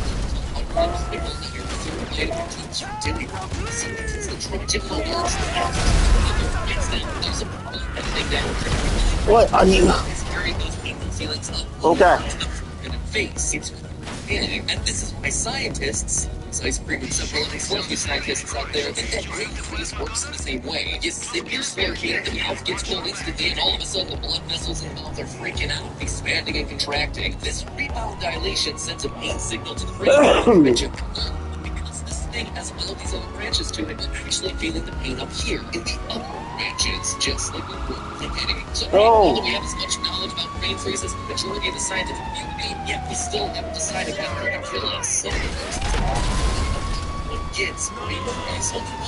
So population does, to which I say, this is also baffling the scientists because all the biological stuff that we just discussed, yeah, that's the body's natural response. So practically everyone should be having the same physical symptoms. And for some reason, they don't. You have been that if you're more susceptible to migraines, you're also more likely to have brain freeze. So guys have an lactose intolerance for slushies. Anyway, if you're looking online for any examples of dangerous cases of brain freeze, the consensus was that doctors have makes sense. Besides that we just covered here, feeling that better? Changes in blood flow inside the mouth. The pain you feel while certain impacts is contained in your trigeminal nerve. You're not actually freezing tissue or damaging your brain. And to get a sustained effect from brain freeze would be even harder, since in order to keep your mouth as cold as it needs to trigger the reaction, you have to keep eating, something that is almost impossible because you're in so much pain. After digging real deep in the web, I was able to find just a handful of examples of people saying they pass out after chugging a slushie, which, while certainly not confirmed, seems like it could have been connected to brain freeze. But here, I actually suspect a different biological mechanism is going on. You pass out when your brain doesn't get enough blood, and I don't care how much your mouth temperature is fluctuating, the hard palate suddenly getting cold is going to be sucking away so much blood that it's going to hard reset the brain. Now, you know how some people faint at the sight of blood? That's called vasovagal syncope. When your body overreacts to some trigger, another major nerve, the vagus nerve responsible for internal organ functions such as digestion and heart rate, signals for the heart rate blood pressure to drop suddenly. That's what causes reduced blood flow to the brain and an ultimate loss of consciousness. Well, my guess, and it is truly my guess because no one's really bothered to look at these cases of passing out due to brain freeze, is that vasovagal syncope is what we're seeing here. Because the trigeminal nerve and the vagus both connect to the brainstem, one gets the brain freeze signal up here, which causes the vagus to overreact. Drop the blood pressure and you know, scary, certainly, but deadly, definitely not. So, now that I was secure in the knowledge that I wouldn't die if I gave myself a lot of brain freeze, I wanted to run some experiments. I'm pretty excited because this experiment's gonna have me eating Slurpees and ice cream and milkshakes, all of my favorite desserts, to see what gives me brain freeze the fastest. So, equipped with 2 mega slushies, 2 milkshakes, and a giant tub of ice cream, so hard to open. Eventually a tub of ice cream, it was time to get testing. And very quickly, my initial enthusiasm for the experiment wore off. I was so excited, Matt. I was so excited, but I powered through, and immediately there were some huge findings. If you want to never experience brain freeze again, start a food channel and do experiments on brain freeze that cause you immense personal pain and just ruin all your favorite foods. But my efforts weren't in vain. When comparing the brain freeziness of a slushie, which is just ice and sugar, to a dairy-based dessert like a milkshake or even ice cream, I found that the high ice content led to significantly faster and more intense brain freeze for me. I'm hypothesizing here that it has to do with the fact that the specific heat of water is actually higher than the specific heat of the average ice cream. A higher specific heat means that it takes more heat from your mouth to raise the temperature of water, or in the case of our slushie, the ice crystals. Ice cream, meanwhile, gets warmer with a little less energy, meaning that your mouth can more easily handle and neutralize the cold coming from those frozen desserts. More cold exposure means a faster and stronger vasoconstriction and nerve reaction, leading to more immediate and stronger brain freezes. This also aligns with other research that shows that children actually have brain freeze more often than adults. An article from the Cleveland Clinic suggests that kids are more likely to get brain freeze because they have smaller palates and throats. And when they're attacking the ice cream cone like a velociraptor, they're bombarding their palate with way too much cold input that they don't have enough space to neutralize, setting off that strong trigeminal nerve response. My second major question, though, is something that I've seen in a lot of discussions: to straw or not to straw. According to my online research, straws are so effective at assisting the brain freeze process that the website foodchallenge.com advises you to not use a straw when engaging in an ice cream or milkshake eating contest. The theory goes that it serves as a direct pipeline up to the sensitive nerves on your palate, hitting them with the intense chills straight from the the glass. Even competitive eater Matt Stoney moves away from using a straw during cold-based eating challenges. So what is the best strategy for avoiding brain freeze while eating your favorite frozen dessert? Well, going slowly, duh. But screw that noise, I'm looking to put these things down as fast as possible. So what's gonna give me the best chances of avoiding brain freeze? Spoon, straw, or straight chug? Shockingly, my personal experience didn't line up at all with the online hype that I'd read about straws. Chugging was far and away the fastest route to Freeze Town. Straws came in at second, and spoon was third. Basically, it all boiled down to volume and placement of the frozen treat. Straw was right into the back of my throat, but I was getting less of it because it has to go through the straw and I was having to constantly readjust, so it wasn't getting a constant flow. The spoon was landing in front of the mouth, but I was having to kind of push it back, and it was still lower volume. The chug, I was just getting a ton in there, front of mouth, back of mouth, whatever, and huge amounts. To be fair, the team would tell you that my mouth is definitely way too big though, so my ability to pour huge amounts of ice cream into my face may be skewing the results a bit. One thing that was definitive though, that I had single-handedly made the worst ASMR video ever. So there you have it, friends. The results are in. Brain freeze, based on the limited amount of information that science has, is a weird cousin of the migraine. It works by hijacking one of the largest nerve pathways in your head to send referred pain up to your forehead when you should be experiencing it down in your mouth. You can take advantage of chemistry to give yourself the least amount of brain freeze by sticking with ice cream for yourself and saving all those ices and slushies for your enemies. And through it all, it is not deadly, so feel free to go forth and experiment yourself. Since I didn't experience brain freeze as easily with a straw, I'd love your input. I want a little experiment at home. If you've got a spare milkshake on hand, give it a chug with and without the straw and let me know in the comments which one gave you the brain freeze more quickly. It'll be a fun little poll to find out where Team Theorist gets all freezy. Now, if you'll excuse me, all this science has given me a headache, a real headache, so I'm gonna go lie down. But as always, remember, it's all just a theory. A food theory. Bon appetit.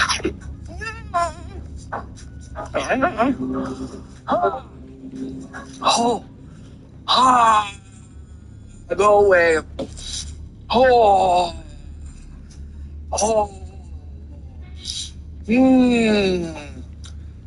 oh, that's cold.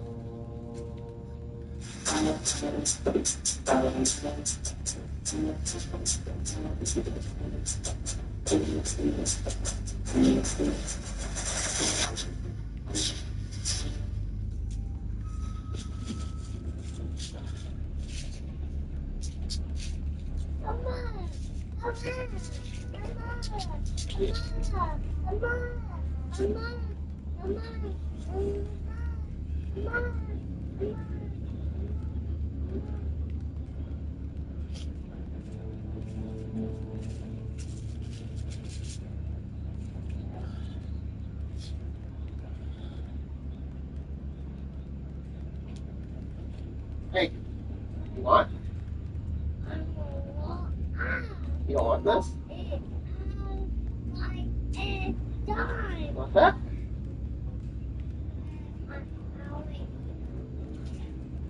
Want me to put it back in your hair?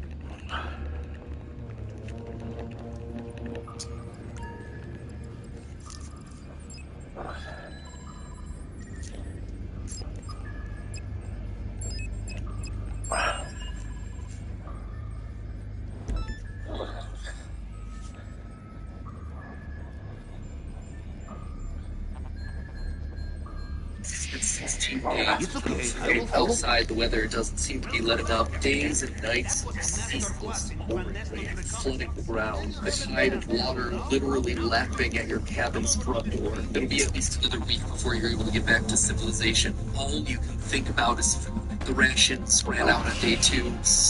By day 6, the place had been picked clean of any mice and bugs. You are literally dying of hunger as your body eats a void into your gut as it yearns for its next meal. And there will be nothing for the next day. Next.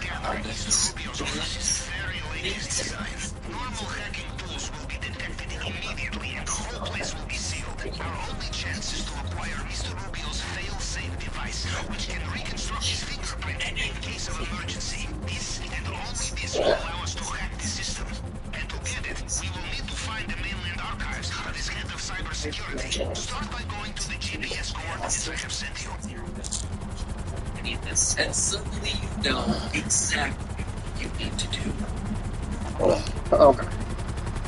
Hello, Internet. Welcome to In Food theory. the show that serves up a hefty slice of brain food every week. Just make sure you check out the latest on diet, food, savory taste, less filling. Ladies and gentlemen, welcome to Cannibalism Crossover Week Part 2.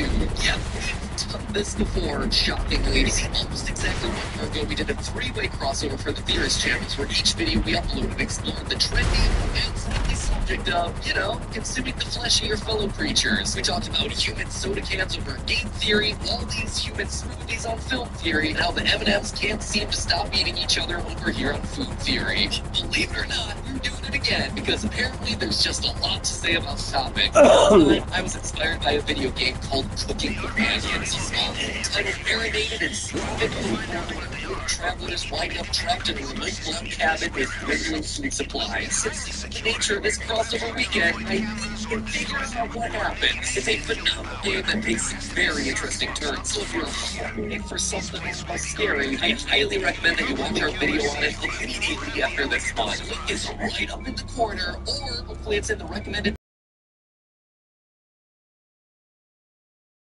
Got me thinking. We've all heard about this scenario playing out before. A group of survivors are trapped in a remote location. There's some natural disaster like a flood or a blizzard or a rampage of snakes. Until all the supplies have run out and suddenly they're forced to do the unthinkable in order to survive. Human! It's what's for dinner. Obviously, the classic historical example that always gets brought up is the Donner Party from the 1840s, where a group of 87 American pioneers found themselves snowbound in the Sierra Nevada mountains for 4 months before they got rescued. Out of desperation, they found alternative sources of protein in order to survive. But there are certainly plenty of other historical examples out there. Like in 1820, when a whale sank the large ship Essex, leaving the 20-man crew stranded in lifeboats for 3 months. Let's just say that of the 20, only 8 made it back. Fun fact, this incident is actually what inspired the writing of Moby Dick. There's also the French ship Medusa from 1816, which ran aground and needed, again, people in lifeboats. They were rescued a mere 13 days later, but apparently got hungry for a snack along the way. Moral of the story, don't go exploring in the early 1800s if you have a weak stomach. Practically a food trend with how many stories came from that era. Now, obviously, these are all awful situations that push people to the brink of survival and sanity. So today, I wanted to ask the question,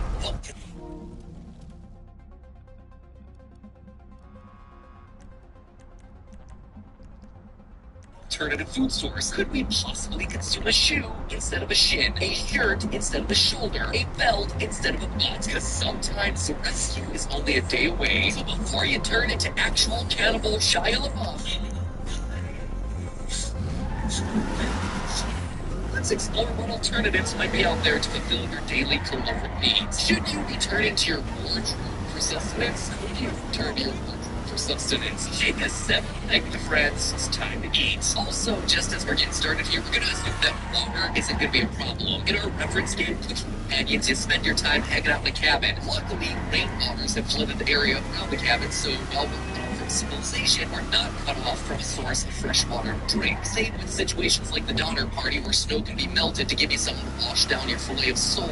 Not fish, your fillet of shoe. Anyway, we're going to assume that water is a given. Today, we are purely focused on calorie intake. And you see, that's an important point. It's worth noting that the question of should you eat your clothes is different from the question of can you eat your clothes. Can you eat your clothes? So by putting it in your mouth and swallowing it down into your digestive system to earn all the consequences, then yeah, you can do that to pretty much anything. I've watched enough TLC content to know that people can eat anything from hair to couch fluff to light bulbs. For example, there's a urban legend, I don't know, man, saying that you can eat your Crocs. Those ugly rubber shoes, no joke. There's a shockingly high number of blog posts on the internet all about Crocs being edible because they're non-toxic and made of organic compounds. In fact, one intrepid student journalist named Gunnar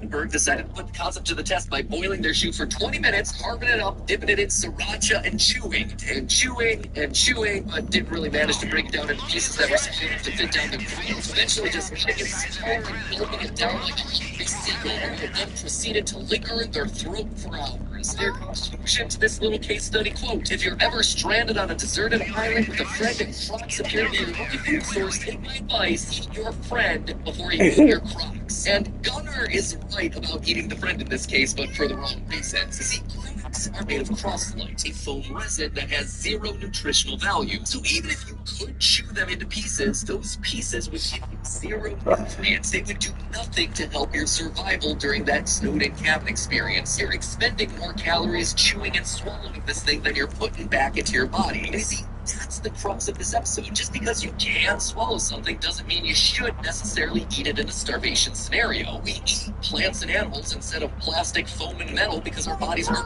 built to digest plants and animals. We know how to use those things. We can then break those food molecules down into simpler components that can then leave our digestion system and enter our bloodstream. Are there certain things that can eat metal, break it down, and have it provide energy to their bodies? Yeah, actually. In 2020, scientists discovered a bacteria that does exactly that. Meanwhile, for us, eating things like light bulbs, clocks, and Crocs aren't going to be helpful because our bodies can't use anything inside of those objects. So lots of clothing is made of plants and animals, so what about all of those things? Let's start with the thing we'd be most likely to have on us in a stranded in a cabin situation, a simple t-shirt. Logic tells us that lots of t-shirts are made of cotton, which is, in fact, a plant. We eat plants, so what's to stop us from munching on that crew neck instead of the neck of our cabin buddy? And hey, if you saw those headlines back in 2018 talking about how the USDA approved edible cotton, well, now you might really be getting your hopes up here that you can have your shirt and eat it too. Unfortunately, that story was largely clickbait. Well, it's certainly true that parts of the cotton plant are safe to eat. Those would be the seeds, not the cotton fibers that make up your clothes. Seeds contain amino acids, often a certain amount of plant-based protein, but the actual cotton fibers, which are painstakingly separated from seed before making clothing, yep, they have no digestible nutrition whatsoever for humans. Interestingly, this is also why you can have products made from hemp in places where cannabis is illegal. Not digestible or usable to therapeutic effects associated with the plant. Same goes with the freaking whale! Indigestible cellulose, the tough plant cell. You seeing this, DJ? Fiber and small. It's a whale! Digestive system running like clockwork and make us feel full, but large portions, things start to get a bit unfortunate. While small amounts of the dietary fiber that you find in your quick growths might help you with digestion, eating cotton will do the exact opposite. It'll cause blockages in your gastrointestinal system. You are. I saw a freaking whale! Only results in a very. I think it's hitting my freaking boat! Out naturally. Worst case scenario, you need emergency surgery. It is! Interestingly, this is also a problem with futuristic clothing technology like seaweed shirts. Is designed to be more sustainable and better for the environment. Far from plankton's ideal of being 50% sea and 50% feed, seaweed shirts are actually more like 80% cotton and 20% seaweed. Still too high of a cotton percentage to be digestible, which is too bad because the seaweed would have actually been fine. So TLDR here, do not eat those plant fiber garments. Not only will your body get zero nutrients from them, but they'll cause major problems to the point where it can literally kill you. And we're specifically trying to do the opposite of that, so let's stay on task. What else are you wearing while you're snowed in? That polyester. Oh shit, no! So that's smells for soles of your boots, metal buttons and zippers, and you don't want to be wrapping your intestines in lycra, so hands off those Spanx. But something like leather, say a leather belt, jacket, a shoe. Leather is made from animal hide, after all. And while there are certainly people who are big fans of eating animal skin, any lover of pork rinds and fried chicken can tell you that the skin is often one of the best parts. And cow skin is eaten all over the world. Cow skin soup is a Jamaican classic. In Nigeria, cow skin or ponmo is often served as a spicy, protein-rich dish with peppers. Even has carbohydrates and fats, macronutrients that bodies need to survive. With 100 grams of boiled cow skin being good for about 225 calories, does that mean you should start cutting your leather jacket and boots and making a soup out of them? Is your belt edible? Well, yes, and also no. The raw cowhide that leather's made from is absolutely edible. The microbes in your stomach are more than capable of breaking it down and deriving nutrients from it. The same thing. Damn, I've already been playing for 2.5 hours on this Sunday. In your closet. Have you ever stopped and wondered why beef can spoil after a few weeks in the refrigerator, but doesn't spoil after a few weeks left hanging in your closet? It is the same stuff after all. Well, the reason is because we're not wearing raw cow hide. Instead, our leather shoes, jackets, boots, and handbags are all animal hides that have been treated through a process called tanning. This process permanently alters the protein structure of the skin, making it more durable and less susceptible to decomposition. Great news for your wardrobe, terrible news for your stomachs. So your jacket and boots, being made of tan leather, must be ineligible for eating, right? The tanning process historically used tannin, which is the astringent molecule that gives coffee, red wine, and tea their bitter taste. So you can see some tannins in regular life, but this is just so good that the tanning process relies on separating leather and tannins until it's like your own little cow skin mummy. Tannins in the leather tanning process are derived straight from tree bark, really concentrated, thereby causing major stomach problems at best and serious toxicity at worst. So is anything tanned off the dinner table then? Well, people historically used tannins for tanning. These days, very few tanneries actually use it. In the 1800s, a technique tanning was invented, which used chromium salts to tan the leather instead. And if you think about it, it makes sense, because all tanning has to be is a preservation process. You can preserve leather by using a bacteria-killing astringent like tannins, or you can preserve it using salts, like people have been doing for hundreds of years to cure meats and other foods that they want to keep for long periods of time. Nowadays, the majority of leather goods are made using this chromium salt method. And if chromium salt is like table salt, so is chromium it? Once again, the answer is yes and no. It depends on the variety we're talking about. Trivalent chromium. You pooped? For humans. In fact, not humans, it's I'm telling Mom, this is getting ridiculous. Not be confused with hexavalent chromium, which is Totally toxic. I don't Like think Frost we have foam tanning enough. primarily uses trivalent chromium, but take that with a grain of salt. Hopefully trivalent chromium salt. Ba-doom-ching. Because according to Angelo Moretto, professor at the Department of Biomedical and Clinical Sciences at University of Milan, quote, in certain instances, small amounts of hexavalent chromium can be formed and released from leather garments. He specifically notes that this occurs most frequently with bad quality leather goods, so I guess you'll be okay if you're one of those people out there who own Chanel handbags and are also starving. The overlap in the Venn diagram there seems pretty small, but we're just gonna roll with it. All right, so you can eat tan leather. In fact, the higher quality the leather good, the more likely it is safe for you to eat. But unfortunately, tanning is sometimes just the first step in leather going from cow to clutch. Remember that sick-looking black leather trench coat that you bought after watching The Matrix the first time? Well, here's a red pill for you to swallow. Black is not its natural color, and the dyes that are used in clothing are, let's say, less than safe. Like you're starting to be like John. That the leather wax that's applied as a top coat isn't totally safe either. Then stop. Manufacturer labels their products as slightly toxic, which it turns out translates in legal terminology from the EPA's toxicity class 3, harmful if swallowed. So, not the answer to our stranded in the snow munchies. Under exactly the right circumstances, you may be able to safely eat your leather products and get some nutritional value out of it. But the risk that you poison yourself in the process is fairly high. Untreated natural leather is going to be your best bet. Go figure, it's almost like there's a reason we make clothes out of what we do and eat the things that aren't those materials. But hey, if you did have to eat your leather boots to survive, take comfort in the fact that you wouldn't be the first to do it. Captain John Franklin became famous for eating his leather boots during an Arctic expedition between 1819 and 1822, cementing him in the mind of the British public as the man who ate his boots. So he might not be the most famous man to ever do the deed. The short documentary film Werner Herzog Eats His Shoe is exactly what it says on the cover. No clickbait. Werner Herzog eating a shoe, or at least part of his shoe, after it was boiled with garlic and herbs for 5 hours. So before you choose to nibble on your Nike or try to digest a Dior, just make sure you're boiling out as much of the dye and polish as possible. And that's largely it. At the end of the day, the options most of us have for eating our clothing are slim to none. So what should we be doing to ensure our longest possible survival in a trapped-in environment until help comes? We have all these clothes that they're just not helping us. Or are they? Turns out that when all's said and done, the best clothes might be the ones that you don't eat. One of the biggest risks to your body when it comes to waiting for help in any situation is exposure. Shivering in the cold can burn hundreds of calories per hour. All the calories that you need to survive days or weeks into rescue. And every minute you spend cold is going to leave you drained and even more weakened. Also, when you're cold, brown fat or brown adipose tissue activates and burns calories to help warm your body. Even if your leather jacket is cold, I recommend leaving it on until you've literally reached the point of starvation, which will take longer than you might expect. While scientists obviously can't conduct studies on the limits of human starvation for ethical reasons, modern hunger strikes have provided a fascinating opportunity for observational studies, showing that humans can live for 1 to 2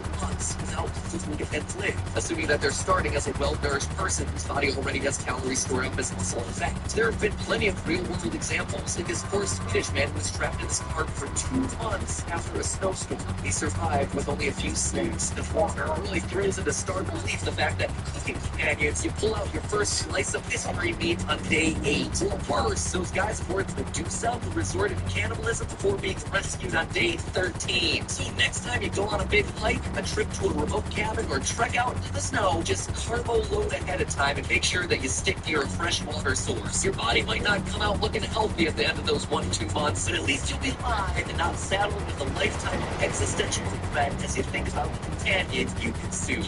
But hey, that's Just a theory. A food theory. Bon appetit. And now they finish this episode of Food Theory, go check out the game that inspired it. That episode's live right now on Game Theory. So if you're up for something a little bit spooky, a little bit spicy as far as the algorithm's concerned, take a bite out of that one. Link is on screen. Click it, and I'll see you over there.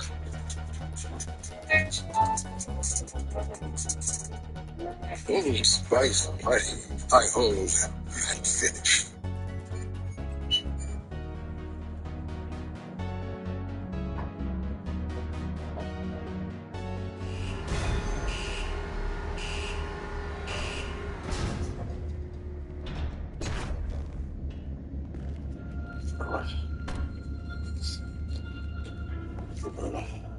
Hello, Internet. Welcome to Film Theory, a show that's coming to you live from the back rooms. Why? Because I have no idea how to get out of here. Internet speed's good, though, and moist carpet water is, it's not the best I've ever had, but, it'll do. Wait, what's that noise?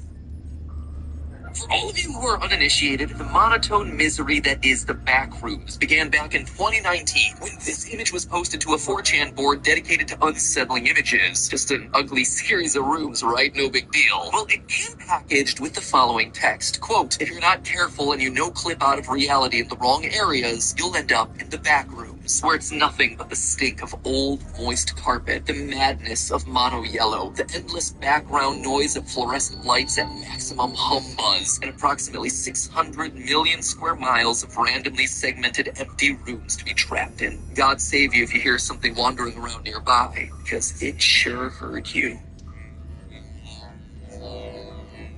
This post immediately got under people's skin. An endless series of mild annoyances that make you feel squishy and uncomfortable. Slightly wet socks, a faint electric buzz, harsh lighting, ugly wallpaper. In short, it is mundane horror, an oppressive monotony that slowly wears you down, mentally and physically. That miserable setting inspired lots of online artists to write their own independent creepypastas, even creating a short video game where you explore the space. But here in 2022, the Backrooms has suddenly exploded in popularity thanks to a new series by VFX artist Kane Pixels, who's taken the basic concept and started to build a whole world around it. And you know what that means. Kane's first Backrooms short film takes place in, already we hit a bit of a snag. The slate says July 4th, 1990-something, but the description of the video actually has September 23rd, 1996. Anyway, this is probably just because it was the first video in the series. Dates become much clearer as the world gets more developed. Things start off instantly when a cameraman, fittingly enough named Kane, tries to set up a wide shot and immediately falls through the ground. Literally no clipping through reality, only to wind up in the dank and deserted world full of humming fluorescent lights, retro carpeting, yellow walls, endless corridors, and monsters that, at least at first glance, remind me of walking tripods. Our cameraman wanders around trying to find an escape. Along the way, he finds some interesting landmarks hidden amongst the endless walls, but ultimately he's caught and presumably killed by the weird fungi monster. It's short, it's simple, it's a thing. Sir, have a nice day. Thank you. Oh, and can I get some extra ketchup? I'm sorry, sir. Unfortunately, we're out. Try Taco Bell. They're always weirdly eager to give sauce packets away. Oh, great. Did someone say sauce packets? No. How many do you want? Doesn't matter. Here's 100, 1,000. That's Stop it. Leave me alone, Taco Bell. Oh, I know what'll cheer you up. No, no, no! Curse you, Taco Bell!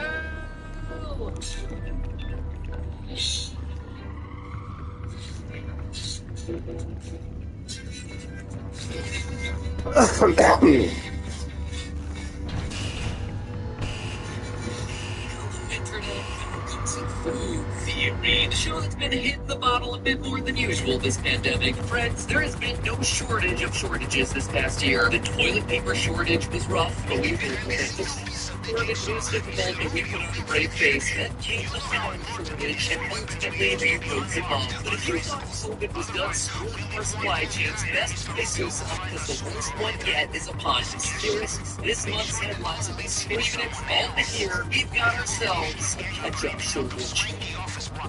Bringing you a nice little shipment of unregistered weapons. We go there, take them, and discover It's going to be felt at, say, the grocery store. Take it from us, who just finished taking the inventory of an entire grocery store for a recent episode. There is plenty of ketchup available on your store shelves. Enough to provide you with calories to survive 68.7 days, in fact. No, it's actually the restaurants who are feeling the squeeze from this particular ketchup shortage. See, as we've discussed in some other recent food theory episodes, the pandemic has fundamentally changed the restaurant industry here in the U.S. Food guidelines have led to a huge uptick in drive-through takeout delivery orders, and that means ketchup packets are suddenly in high demand. After all, what's the alternative? It's not as though restaurants can send every drive-through customer home with their very own ketchup bottle, or give a few pumps of ketchup into each outgoing bag. No, customers need a portable ketchup source that won't make a mess, which means that they need the ketchup packets, or I suppose the dip and squeeze packets like they give out in Chick-fil-A, which are objectively incredible and need to catch on. And it's not just that fast food restaurants are suddenly handing out more ketchup packets than usual, it's that sit-down restaurants and bars that have always gotten by with ketchup bottles are now also reliant on packets because A, they now have more takeout orders than ever, and B, for sanitation reasons, bottles that have everyone's grubby little hands on them are no longer a viable option. I mean, I was wigged out about those things before I thought that they would cause me lung disease, but that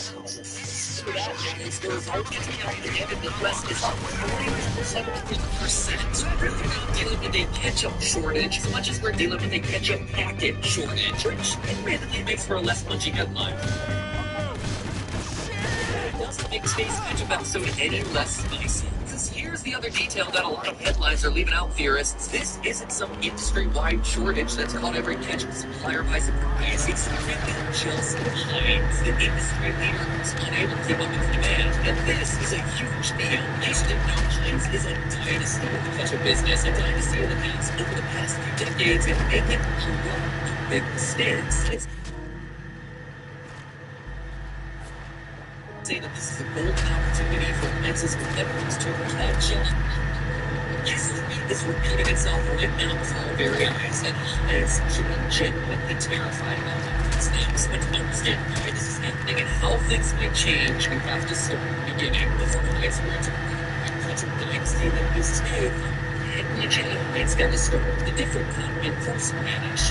This venture didn't exactly work out. In 1875, the market found itself oversaturated with horseradish. For some reason, in turn, that drove the price down, and Heinz hit bankruptcy. He was able to bounce back, though, the following year with his 57 varieties of food products, which included the now famous Heinz tomato ketchup. By the way, that whole 57 varieties that's synonymous with the brand isn't even true. Heinz already had offered more than 60 different products by the time the slogan had been introduced. Apparently, they just liked the number as a catchy marketing gimmick, thinking that the number 7 got people to think of the lucky number 7. Oh, another fun fact here. According to Heinz, if you need to get ketchup out of a glass Heinz tomato ketchup bottle, the absolute best location is to hit on the number 57. I've never tested it if it works. Maybe it's a food theory for another day. The more you know. Now, although the company didn't invent ketchup, tomato ketchup is actually derived from a centuries-old Chinese pickled fish sauce. Heinz is responsible for pretty much every major ketchup-related innovation since Heinz's brand of the stuff made its 1876 debut. The company invented the ketchup packet in 1967. They even invented the K spelling of the word ketchup. Yeah, back in the 1880s, the standard way of spelling it was capsa, but then Heinz decided to spell it more phonetically in order to make their product stand out against the competition. mission, and it worked. In fact, it worked so well that nowadays even the competitors sell it the Heinz way. I mean, just look at that Google Trends spread. It is a blowout. Even Merriam-Webster's dictionary describes catsup as the, quote, less common spelling of ketchup. That is whole Merriam-Webster. I mean, that's like saying the British version of The Office is the lesser watched version of the American Office. The point is, Heinz is the name of ketchup, having 80% market share in Europe and 60% in the US. Which is why the relationship with McDonald's is an important one to pay attention to. You see, McDonald's is the name in fries. They are, after all, the best-selling fast food item of all time. And as such, they are a huge customer when it comes to buying ketchup. So it was only natural when these two companies struck up a business relationship. By 1973, 90% of McDonald's were Heinz. That year, everything changed when Heinz realized that Heinz wasn't willing to go the extra mile for him. They hit back and hard. As the king of fast food, McDonald's is a demanding mistress. If you don't treat her right, she's going to find another man to provide her with sauce. I've got this analogy with my own face. Anyway, while McDonald's didn't completely break up with Heinz, they did find new ketchup suppliers for Heinz. Movement to the future with the Xfinity 10G app. Via encryption, needed with everyone online. Plus, Practically all of their U.S. restaurants. In fact, the incident led a Heinz executive to joke that written somewhere in the McDonald's training manual, there's the following phrase: never sell Heinz. And thus, McDonald's came to serve the fancy ketchup that most of us know today. Now, quick note about fancy ketchup. Because those words appear prominently on McDonald's ketchup packets, some people mistakenly believe that fancy is a McDonald's brand name, but actually, it's a legal classification for grade A ketchup, the highest grade of ketchup given by the USDA. That's right, here in the US, the term fancy is synonymous with grade A, as seen on the label of this other type of ketchup, Member's Mark. Now, Heinz ketchup is also certified grade A and could brand itself fancy, but they choose not to. Seems they're letting the competition have the word fancy to themselves. The point is, McDonald's ketchup and Heinz ketchup are of equal quality, at least as far as the USDA is concerned. Anyway, for 40 years, anything that wasn't fancy at McDonald's was Heinz, but even that limited arrangement would come to a crashing end in 2013, when Bernardo Hayes, the former CEO of Burger King, became the new CEO of Heinz. Now, the decision to cut ties with Heinz wasn't some petty move by McDonald's. They have some very good reasons to be wary of this guy. For one thing, it's not as though Bernardo cut ties with Burger King when he took the Heinz job. Despite stepping down as Burger King CEO, he retained his seat on the Burger King board of directors. Furthermore, Hess was also a partner at 3G Capital, an investment firm with ownership in Heinz and controlling interest over Burger King. So basically, McDonald's really had no choice but to dump Heinz, or else they were going to be doing business with the enemy in a very concrete way, which is why McDonald's broke up with Heinz for good in 2013, taking their restaurants in Pittsburgh, Minneapolis, and the rest of the world with them. Now, this is why I say history is repeating itself, theorists. Heinz reacted too slowly and too casually to the 1973 ketchup shortage, and they ultimately lost McDonald's as a result. Now, here we are in 2021, and it looks like the ketchup shortage might be costing them even more for their fast food customers. Texas Roadhouse and Long John Silver's are two chains that have already been forced to seek out new ketchup suppliers. These also stopped serving Heinz ketchup in recent years. It's not just the big chains either. Denver's Lake Street Tavern. Oh, it's not so bad that when I go to McDonald's for Wendy's, I'll order extra nuggets to bring back to Lake Street. What surprises me about this whole thing is that it's avoidable. All Heinz have to do 1973 and take their clients and fast food and seriously, but so far they haven't done that. It's been about the increased demand for ketchup for at least 9 months before the shortages hit, and they dragged their feet and started flat quitting, just like they did in the 70s. And the response to the shortage this time around is lackluster at best. The demand for ketchup packets is up 300%. Maybe it'll be back in the water from now. And when they say they're developing, quote, future-focused culinary and packaging innovations like a no-touch ketchup dispenser, it does nothing to solve the real issue, drive-through and takeout. And based on all the research that's available, it looks like that problem is going to be here to stay. It's almost as though Heinz, the inventor of the ketchup packet, still doesn't appreciate the importance of its own creation, and soon that very creation could be Heinz's demise. Okay, admittedly, I'm being a bit overdramatic about the whole demise thing. The fact is, Heinz will be more or less term, no matter how this whole ketchup packet shortage fiasco shakes out. After all, they're a massive and diversified company that raked in $26 billion in revenue in 2020. Condiment sales accounted for about a quarter of that. So these days, Heinz, or more accurately, Kraft Heinz, does business in a whole lot of different product categories. They own brands like Ore-Ida potatoes, Planters nuts, Jello, Maxwell House coffee, Velveeta cheese, Oscar Mayer, Kool-Aid, the list goes on. Ketchup may be Heinz's most iconic product. Ketchup packets kind of seem like, well, kind of like small Ore-Ida potatoes, all things considered. But the fact of the matter is that the ketchup market is suddenly up for grabs for pretty much the first time in history. I mean, let's face it, ketchup is a particularly difficult product to make. We're not talking about cutting-edge technology here. We're talking about mixing tomatoes, vinegar, and some seasoning. That's not to say there isn't an art to making great ketchup, but McDonald's managed to source a generic ketchup that's good enough for their customers. So did Wendy's. Ever since the ketchup packet shortage hit, the internet's been swamped with Heinz copycat recipes. The point is, ketchup is a bit too easy to produce for Heinz to sit back and ride this all out. The demand for ketchup packets is immediate. If the drive-thru options are A, generic and ketchup, or B, no ketchup at all, I have taken that generic packet every single time. I love the taste of Heinz as much as the next person, but my brand loyalty has its limits, especially when Heinz's response to this whole thing has been a resounding meh. So get on your horses, all you lesser-known ketchup brands, because it is the Wild West right now. Hunts, this could be your year. McDonald's, if you want to expand your already ridiculously diversified business into the ketchup space, you could really stick it to Burger King in a whole new way. But whoever's left wearing the ketchup crown when the dust settles, take this one thing to heart. Please make more dip and squeeze packets. Those things are the best. But hey, that's just a theory. A food theory. Theorists, if you're surprised by how many brands Kraft Heinz has under its umbrella, be sure to check out our episode on McDonald's' ridiculously diversified business model. It is fascinating stuff because it's not really a restaurant, it's a real estate company. It's the sort of episode that makes you want to become a landlord.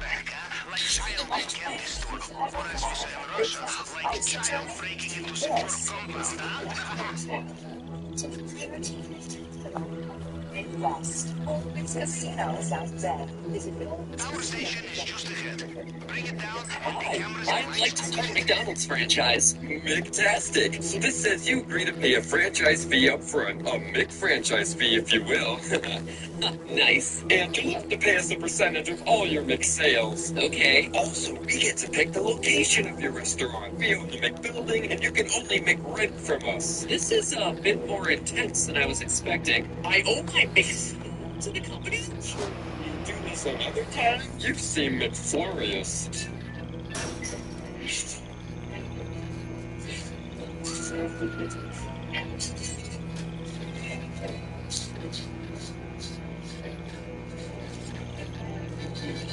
Hello, Internet. Welcome to Food Theory, the channel that's just a front for a thriving cat herding business. It's no secret that I'm a foodie, a fast foodie, in fact. And McDonald's was my home cooking growing up. My diet was a daily rotation of McBurgers, McFries, and McSodas. Realizing that might not be the healthiest option, I tried to get to their salads for a while, the McShakers, and to be honest, they McSucked. Over the years, I've watched as McDonald's has changed and evolved, classing up their dining spaces, expanding into specialty coffees, introducing video games into their play spaces. Seriously, when McDonald's first put Nintendo 64 consoles in the play area, it blew my mind. And yet, for all of that change, McDonald's has been a constant. I know what I'm gonna get. I know what it's gonna taste like. I know that the ice cream machine is gonna be broken. I know McDonald's, and so do you. Or do we? Oh, 5 years ago, when I was searching for my first house, our realtor told me something that completely blew my mind. It was one of those moments they have, like, when your perspective completely changes about the world around you. Like, when you find out that the Illuminati is actually real. No, forget that I said that. Anyway, we just told me that McDonald's is a real estate company. You heard that right. The most famous and highest grossing fast food chain in the world actually generates more from real estate efforts than they do from, actually selling food. Food is a side business for their purchasing and owning of buildings and land. In the 5 years since, this little backwoods appeared on lots of different listicles, but in all honesty, this was one of the reasons I wanted to make this channel in the first place. To tell you mind-blowing stuff like this. I mean, having multiple knowledge is smart business, but this goes way beyond mere diversification. McDonald's is arguably the most successful restaurant chain in history, and yet they're somehow even more successful in an entirely different industry. So that's what we're getting to the bottom to today, theorists. Is McDonald's primarily a real estate company, or is that just some clickbaity distortion of the numbers? And if McDonald's is a real estate company, why? How? So put on your business socks, people, because it's business time. Let's start at the beginning. McDonald's was founded in 1930s California by the McDonald brothers, Richard and Maurice. The earliest version of the restaurant, which served hot dogs and barbecue, didn't really resemble what we know as McDonald's today, except for one thing: get food to its customers fast. The McDonald's brothers were way into efficiency and optimization, theory for another day, and their speedy service system caught the attention of milkshake mixer salesman Ray Kroc. He teamed up with the brothers and in 1955 began building McDonald's franchises outward from California at a feverish pace. However, Kroc's fortunes didn't really take off until he met an investor named Harry Sonneborn, who introduced Kroc to a new way to make money in the restaurant business: real estate. This clip is from the 2016 film The Founder, a film I highly recommend if you haven't seen it. It's really into the heart of the matter. You don't seem to realize what business you're in. You're not the normal business. You're the real estate business. You don't build an empire over 1.4% of being set in empire. You build it by owning the land upon which that rumor is built. Spoiler alert, Sonneborn's idea proved to be wildly successful, and definitely a lot better than Dunder Mifflin Infinity. And Kroc implemented changes that would alter the course of McDonald's history. He became an insanely wealthy man, over $600 million when he passed away in 1984. So here's how the new system, today referred to as the Sonneborn model, worked. Let's pretend it's the late 50s and Joe, regular guy, wants to open up a McDonald's. To do it, he needs to purchase a franchise, basically permission to open a restaurant from Ray Kroc. Kroc is happy to sell a franchise to Joe. After all, it's his job to build out a network of McDonald's franchises across the USA. However, Kroc and Sonneborn have now added themselves a catch. In order to get a McDonald's franchise, Joe, regular guy, must agree to operate out of the building that Kroc chooses, and that the company itself. Arrangement accomplishes a couple of things. First, it gives McDonald's increased control over its franchises, allowing them to strategically place the different franchises at appropriate distance away from each other, and to ensure that their locations are in the ideal parts of town. Secondly, it enables McDonald's to collect more money from its franchises than ever before. Not only does McDonald's get to collect a one-time $45,000 franchise fee and a percentage of sales from each of those franchises, they also get rent checks from their franchises. That's right, McDonald's is also Joe regular guy's landlord. And when there's, statistically a new McDonald's opened every 14 and a half hours somewhere in the world, that's going to add up. McDonald's, along with many of the other fast food chains that you know and love, use the Sonneborn model of real estate ownership within their franchises to this very day. And hey, when the restaurant doesn't work out, they can always just sell the land. But wait, there's more. The real estate benefits to McDonald's don't end there. In addition to collecting rent, there's also tax benefits to be had. There's a lot of upside if you own a commercial building and know what you're doing. And boy, howdy does McDonald's know what it's doing.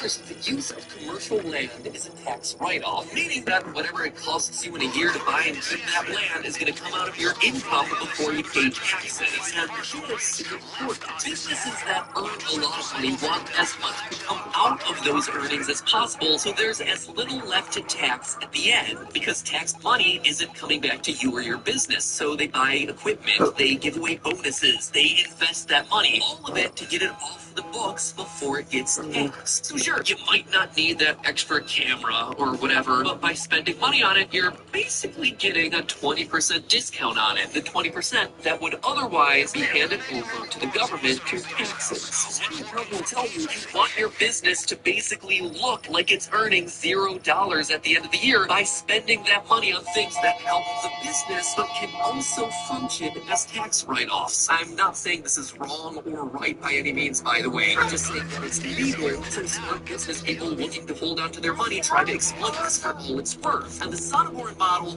really works that system. They own land, and land is a really weird category of business because unlike other things you buy, like say your car or your phone, land isn't expected to expire or deteriorate. In accounting, this is called depreciation, and you feel it if you've ever tried to sell an old car that you've driven down into the ground. By the end of its life, it's worth practically nothing. Well, it turns out that you can use depreciation to your advantage with taxes, and accountants can spread out the cost of large purchases over the lifespan of that item. For a concrete example, let's say I buy a new BurgerBot 2000, which is capable of pumping out hamburgers all by itself, and I expect it to churn out those burgers for the next 5 years before it starts to break down. And if it cost me $100,000 to buy, I can choose to amortize the cost, which is to say I can incrementally take its depreciation into account on my taxes. When I do this, I would be telling the IRS that instead of deducting the full $100,000 purchase for my BurgerBot this year, I want to instead deduct $20,000 every year for the next 5 years. Same amount, and now it's just spread out. This might just seem like a silly difference, but when you're dealing with way bigger numbers and tricky tax brackets, that kind of distributed long-term cost can massively reduce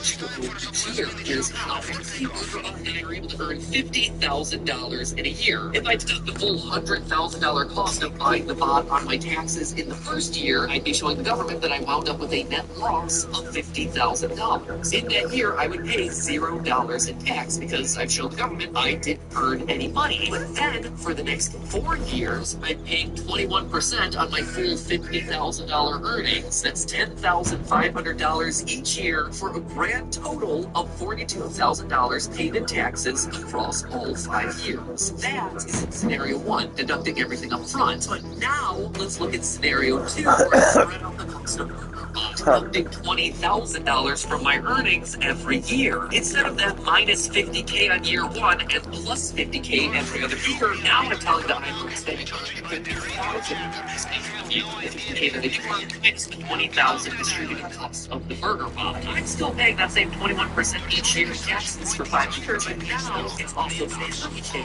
instead of $50K, which winds up being $6,300 a year or $31,500 over the 5 years that BurgerBot is expected to function. That translates to an extra $10,500 that I get to keep over that 5-year period, just because of some funny tax work with depreciation schedules. If you didn't follow any of the examples, the TLDR here is that spreading out costs can save you huge bucks in the long run. And when you're a company like McDonald's with a massive $21 billion in revenue in 2019 alone, those sorts of cost savings are going to add up. But how do they do that? Why is any of this relevant? I just said that land doesn't depreciate. And while that's true, anything you build on that land does. Paved a lot, that's now improved land. Built a building, you can depreciate that. And there's a really weird loophole that helps McDonald's here in a big way, because rented land can be depreciated. Almost all of McDonald's land is rented. Only 7% of McDonald's locations are actually owned and operated directly by the company. The remaining 93% of locations are franchises. Thanks to all of those locations, in 2019, McDonald's reported $1.39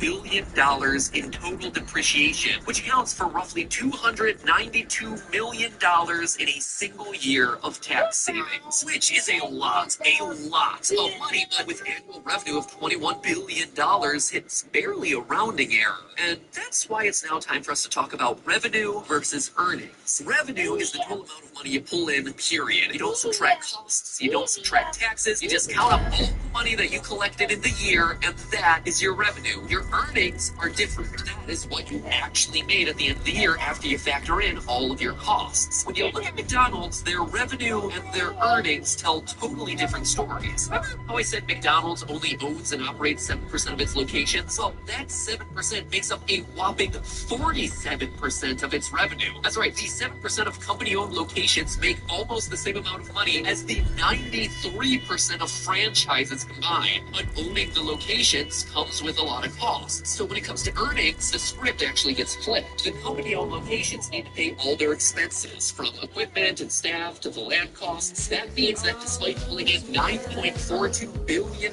from their company-owned locations in 2019, they only kept $1.5 billion of those earnings. Meanwhile, McDonald's barely has anything to keep its franchises running, since that's the franchisee's job. As a result, McDonald's gets to keep about 86% of the franchise revenue as earnings, meaning that of the $11.6 billion that they made in 2019, they got to keep over $10 billion of that. So what percent of all that is rent as opposed to money from, actually selling hamburgers? Do you remember from way back when you thought that that was what this company did? Well, McDonald's doesn't break it down in their financial reports, but we can make use of the numbers we have available to make a reasonable guess. We know McDonald's 2,770 company-run locations make $9.42 billion, or $3.4 million each on average. If we assume that their company locations make close to the same as franchise locations, it means each franchise would be paying 4% of that, or about $136,000 to McDonald's in franchise fees every year. For its 35,925 franchise locations, that's roughly $4.9 billion off of franchises for the food, for a total of $6.4 billion in food. McDonald's reported $13.15 billion in 2019 earnings, so the remaining $6.75 billion that's left is going to be new franchises, and finally, all that real estate. $6.4 billion in food versus $6.75 billion in all the rest. We have ourselves a close race, my friends, but we can say that McDonald's makes more in non-food earnings than direct food earnings. So there you have it, friends. What was true in Ray Kroc's day is still true today. McDonald's makes more money from real estate than they do from hamburgers. And what's more, McDonald's has been leaning even harder into real estate in recent years. From 2015 to 2019, McDonald's sold off over half of its company-owned locations, in many cases making a tidy profit off the land that they were invested in, and shifted more of their reliance away from running an actual restaurant and more towards being a real estate firm that happens to build all its buildings with golden arches out front. And who can argue with this approach, at least from a business standpoint? Their massive commercial real estate portfolio has allowed them to weather the 2020 insanity with relative ease. McDonald's Corporation stock has fully recovered from COVID, and as of the making of this video, is trading near an all-time high. It's a similar story with other major restaurant chains too, like Starbucks and Wendy's, who took a page from Sonneborn's book and have gotten into the real estate game themselves. In fact, the practice of collecting rents from your own franchises has pretty much become par for the course for major restaurant chains. Meanwhile, smaller restaurants who don't have the luxury of being their own landlords have been hit real hard this year. And I mean real hard. It's estimated that 85% of all independent restaurants in the United States could permanently close by the end of this year. So let me leave you with this thought, theorists, especially those here in the U.S. where COVID is still surging and where many small businesses missed out on the limited number of Paycheck Protection Program, or PPP, loans that were made available to American companies. If you happen to be in a position where you're able to choose between local restaurants and national chains, consider ordering local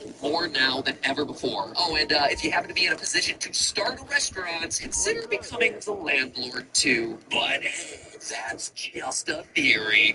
A food theory. Bon appetit. Well, you made it to the end of a McDonald's-themed food theory episode. Might I interest you in another McDonald's-themed food theory episode? We recently took a deep... Fudge? Here you go.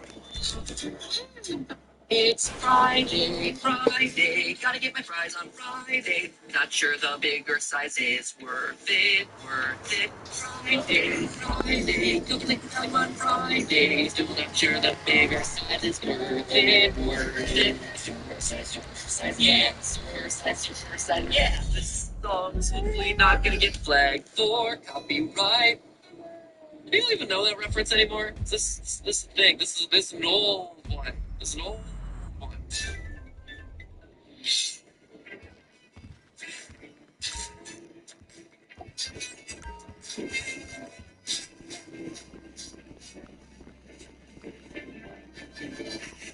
Hello, Internet. Welcome to Film Theory. the show where you come for the crispy golden nuggets of knowledge and stay behind for bits at the bottom of the bag. As many of you who watched my shows for some time know, fast food was a huge part of my early life. It was my home cooking in the 90s, era when Happy Meals weren't being weighed down by options like juice or apples or bean sprouts or healthy stuff is in there these days. What is this stuff? Oh, they're not even giving kids cavities or an unhealthy BMI. How can you even call it a Happy Meal? No, my healthy choice was drinking an orange high C instead of soda and then getting in kindergarten brawls over those Happy Meal toys that were shaped like hamburgers and ice cream cones that then turned into dinosaurs. Wait, you can get a full set of those for $15 online right now? What a steal! I mean, definitely didn't just put in my bid, so there's no need to go searching for that. No, leave that alone. That isn't a thing that really exists. As I got older, I got smarter, also poorer, and I realized that the kids' meal is kind of a racket for the amount of food they can get. So I switched to buying a regular hamburger and fries, but turns out that was just the tip of my frugal frosty friends. I learned to maximize that dollar menu through my poor years as a college student, my poor years as an actor, my poor years as an unemployed YouTuber. You get the idea. Anyway, there's a whole world of fast food economizing out there at my grease-covered fingertips. But in all the years and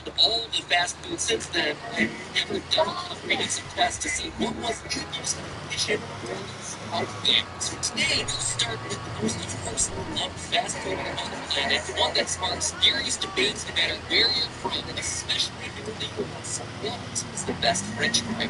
And today, I'm not measuring best French fry based on things that matter, like taste or some kind of nutritional value. Let's face it, taste is subjective, or is it? Theory for another day. The nutritional value is kind of a point. We're talking about the French fry here. Now, today, it's all about dollars and cents. If I want my fry fix, what is the best type of fried pie, and what's the best size to buy it in? I think the conventional wisdom is that larger sizes are always going to provide you a better value, but has anyone ever really tested that? Are we sure that we can trust that McDonald's supersized fry is really delivering us a supersized value? What if it's something random like the medium is the best fry to buy? Does it put different fry types? Like, what about Arby's curly fries? Would there be a different strategy to upsizing those? All I want to know is what the perfect fast food French fry order is. What is it that can be the most ROI for my buck? The good news is that I'm no longer in the backseat of the drive-thru, so the only next step would be from getting a dozen orders of French fries and conducting a pseudo-scientific study of fry optimization is my concern for my group. But this, my friends, the name of science, I think I'm all the consumers out there, so I'm willing to go through as many fries as I have to get to that crispy golden truth. Get out your Sam's Club-sized bottles of ketchup, mayonnaise, you're with the weirdos, or both if you happen to be from Idaho, and get ready to dip into the science and economics of the French fry. Going to get the French fry? Let's do some scientific experiments and fast food. We're gonna get so much fried potatoes. Amazing. Here's what I'm setting up. I'm going to test all major fry shapes: shoestring, finger, natural cut fries, curly fries, and waffle cones. Since fry prices vary between regions, we conducted the test in 3 different markets: Los Angeles, New York, and Raleigh, North Carolina. It's also narrowed down Rickety rat. because any fry we chose to test had to be available in all 3 locations. This means that we won't be covering an exhaustive list of every fast food restaurant out there. This is also to prevent everyone from getting their companies in emotion because I didn't cover their regional favorite like In-N-Out or Whataburger. You guys can take those arguments to the comment section. The focus here is on covering a representative, nationally available sample of each fry type. That way you can apply the principles of French fry efficiency to your regional favorites as well. So these 4 major categories I covered: McDonald's for their shoestring fries, Wendy's for their finger-cut natural fry, Arby's for curly fries, and Chick-fil-A for waffle fries. I really need to get some locations here in North Carolina, which I know that Arby's is technically supposed to be the same thing, but it's a different franchise name, and thus we could go with it. It's introducing an extraneous variable into our hardcore scientific method, and for a YouTube video, mildly educational about the topic of foods and food nonsense. Twisty, curling, type, natural. Whatever McDonald's makes, we're getting them all.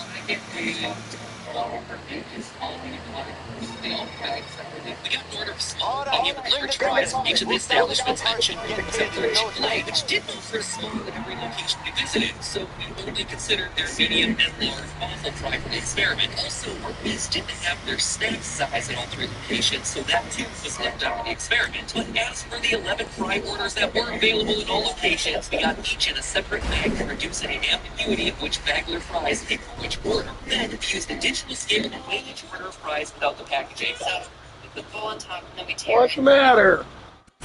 So that way anything You want the chair? fry weight. This will let us know in raw terms how much fry we're getting in each order of each size. We can compare that to the price of each order of fries to figure out which is, in fact, the most efficient fry order. But we also wanted to get a sense of how effectively each order of fries filled its container, because fry containers can either be these soft little baggies or these big honking cardboard tubes. That'll tell us how well or badly each fry shape has actually been engineered for its container, and which restaurant really wants to make it look like they're serving up jumbo fries when actually they're just serving up a bunch of jumbo air. So we sealed any cracks or openings of the fry containers, then filled them with sifted all-purpose flour to get a sense of the total capacity of each container. This in turn will help us better understand what I call the fry fill percentage, or FFP. I use my numbers to calculate a whole battery of different things, not just the FFP, which tells me how fry Oh, hell no. is also the number of grams of fry I'm getting per cent of money that I'm spending, and the number of calories per cent I'm spending based on the nutritional facts given on each chain's website to make sure that I'm getting the most calories for my bucks. To get our price and mass values, we average the results from all three test segments. Put them all in one big table and you get something that looks like this. Ladies and gentlemen, I present to you the Fry Efficiency Data Table.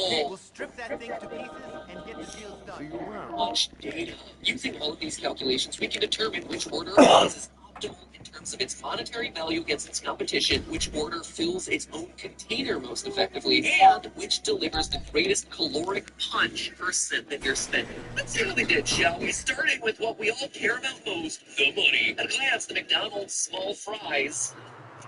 Wait, McDonald's small fry jumps out as the least expensive on the entire board. Our video, though, is coming up the best deal of people is actually the best deal.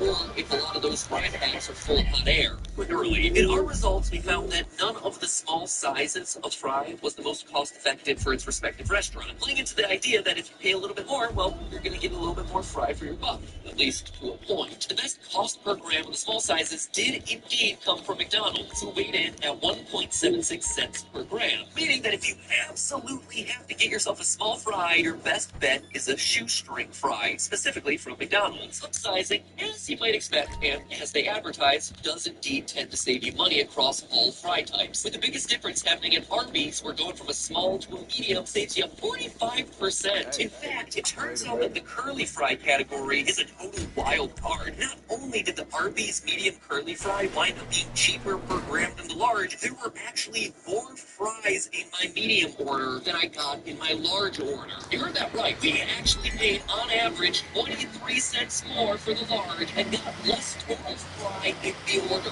even at a ridiculously efficient cost of 1.35 cents per gram, coming in third behind McDonald's large shoestring fry at 1.26 per gram, Company's large natural cut at 1.32 cents per gram. So generally, you can expect to receive more fry mass for your dollar by ordering a large, except at Arby's, where the large is actually giving you a negligible amount, if not less, than medium. Now, there are a lot of fast food conspiracy theories online, one of which is about workers being told to underfill the largest fry containers to save pennies on the dollar. And I was wondering if my Arby's results was a potential example of this. I don't actually think that's what's really going on. I do think there's an inherent problem with curly fries, but it's not a problem with the people, it's a problem with the packaging. Let's talk fry efficiency metric number 2, the FFP, fry fill percentage.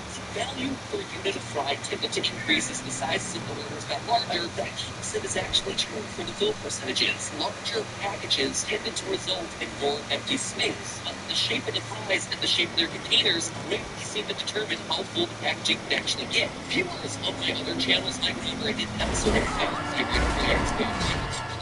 much space McDonald's would have, partially by determining how much empty space would be left by the packet of gold coins stacked in its balls. They found in that episode's research that when you're stacking rigid gold coins, the maximum packing that you can get was really about 57%. And we're going to find that French fry packing is actually significantly worse than that. The least efficient fries were the waffle fries from Chick-fil-A, which makes sense for a lot of reasons. One of these is that the fries are just larger, so there's less room for them to pack with Yeah, but another is that the holes in the waffle shape guarantee that there's going to be empty space within the fries in addition to between the fries. The cracking of the Arby's fries is also tricky. The curviest of those curly fries, which I'll refer to here as springs, are essentially cylinders, and Arby's fry containers are roughly cylindrical too. If we ignore height in those little irregular curly fries, the boomerangs, all the ones that are basically just little lies that remind us how good the springs are, then we're talking about how to add circles in other circles, an exercise that'll always leave us with a ton of empty space. It also explains why the weight of fries in the Arby's medium and the Arby's large were almost exactly the same. The large is only about half an inch wider than the medium, which actually isn't wide enough to fit another spring into the box of fries, meaning the effective capacity of the medium and the large is the same. The only thing that can be added to the larger box are a few anemic little boomerangs, which, let's face it, means we might as well be eating a regular fried lunchback that tastes burnt. I hate those things. Now, is this corporate greed? Are they using geometry to their advantage? Because it could be intentionally designed this way. After all, fast food companies are penny margin businesses, meaning that they look for ways to save fractions of a penny on menu items to keep their prices low. So maybe the argument can certainly be made, but facts, we'll never know. That said, on the other side of the coin, McDonald's and Wendy's are relatively efficient at packing their fries, with Wendy's being particularly good since its cuboid-shaped fries fit well into Wendy's rectangular containers, slightly better than the McDonald's containers, which are more elliptical. Indeed, we find Wendy's natural cut fries have the best fill rate on average at nearly 53%. The best individual fill rate, however, comes in at a big surprise, the McDonald's small. Not because of the shape of the McDonald's shoestring fry or because of the shape of the container, but because of the material of the container. The McDonald's small is the only one of these 11 fry servings to be served in a paper bag rather than a rigid cardboard container. So the bag can actually act more like fluid. It can conform to whatever shape it needs to in order to accommodate for the most fries possible. The fill rate for this serving was about 57.5%, so if you're one of those people who gets really bummed out about all the empty space that you find when you open up a bag of Doritos, McDonald's is the last metric we want to consider for fry efficiency is caloric load against cost. What's giving me the most calories for my dollar? Most of us are trying to minimize our calories in the event of an apocalypse where you want to stash fries and make sure you pick the most calorically dense version for the best price. I got you covered right now. This one is Arby's in a landslide, as they take 3 of the top 5 spots in calories percent. So reach for those smaller calories if your doomsday president wants whole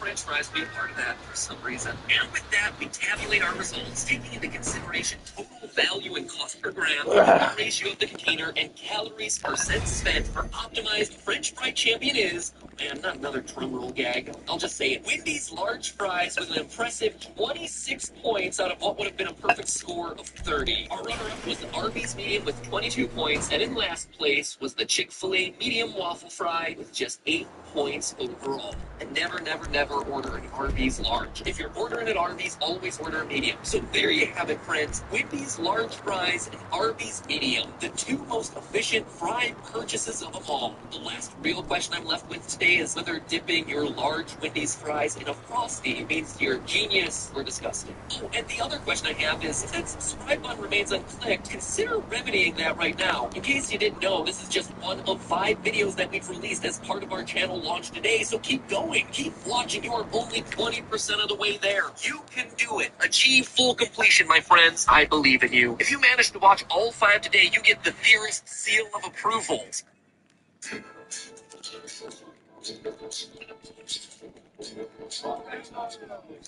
Try Cascade Platinum Plus. It removes up to 100% of food residue, even in older dishwashers. Are you the guy that ordered, like, a dozen pizzas? That's me. Just so you know, I'm not going to eat them all by myself. Sure. No, really, I need them for science. Okay. Clearly, you don't believe me, so let me explain. You see, I'm a YouTuber, and I need these pizzas for an experiment. To me, 18%. Nobody needs to hear about this. How about 20?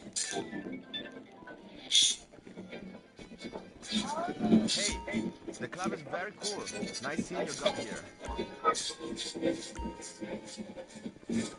Hello, Internet. Welcome to Food Theory, show that delivers food for thought with extra cheese. Theorists, here's the deal. I've eaten a lot of pizza this year, and I mean a lot. As a matter of fact, I've probably eaten more pizza in 2020 than I have in any other year of my life, and that's including sophomore year of college, which is an accomplishment. Now, I'm sure that we've all had our dining habits upended to some degree thanks in large part to the pandemic. In my case, ordering pizza has been a safe, easy, and cost-effective way to get my family of 3 fed in a pinch. But because we've been ordering out so often, the cost-effectiveness of it all has suddenly become a top priority. Now, let me just say this up top. This episode is not about the finer, more subjective aspects of pizza. So all you Italian, New Yorker, and Chicago pizza purists, we're going to hear your arguments in a future episode. Today is all about getting delicious pizza to my door and into my stomach for the best value. We're talking about the big boys, the multinational pizza chains that deliver pizza to the most customers. No matter where in the world you're watching this episode from, there's a good chance you're familiar with at least one of the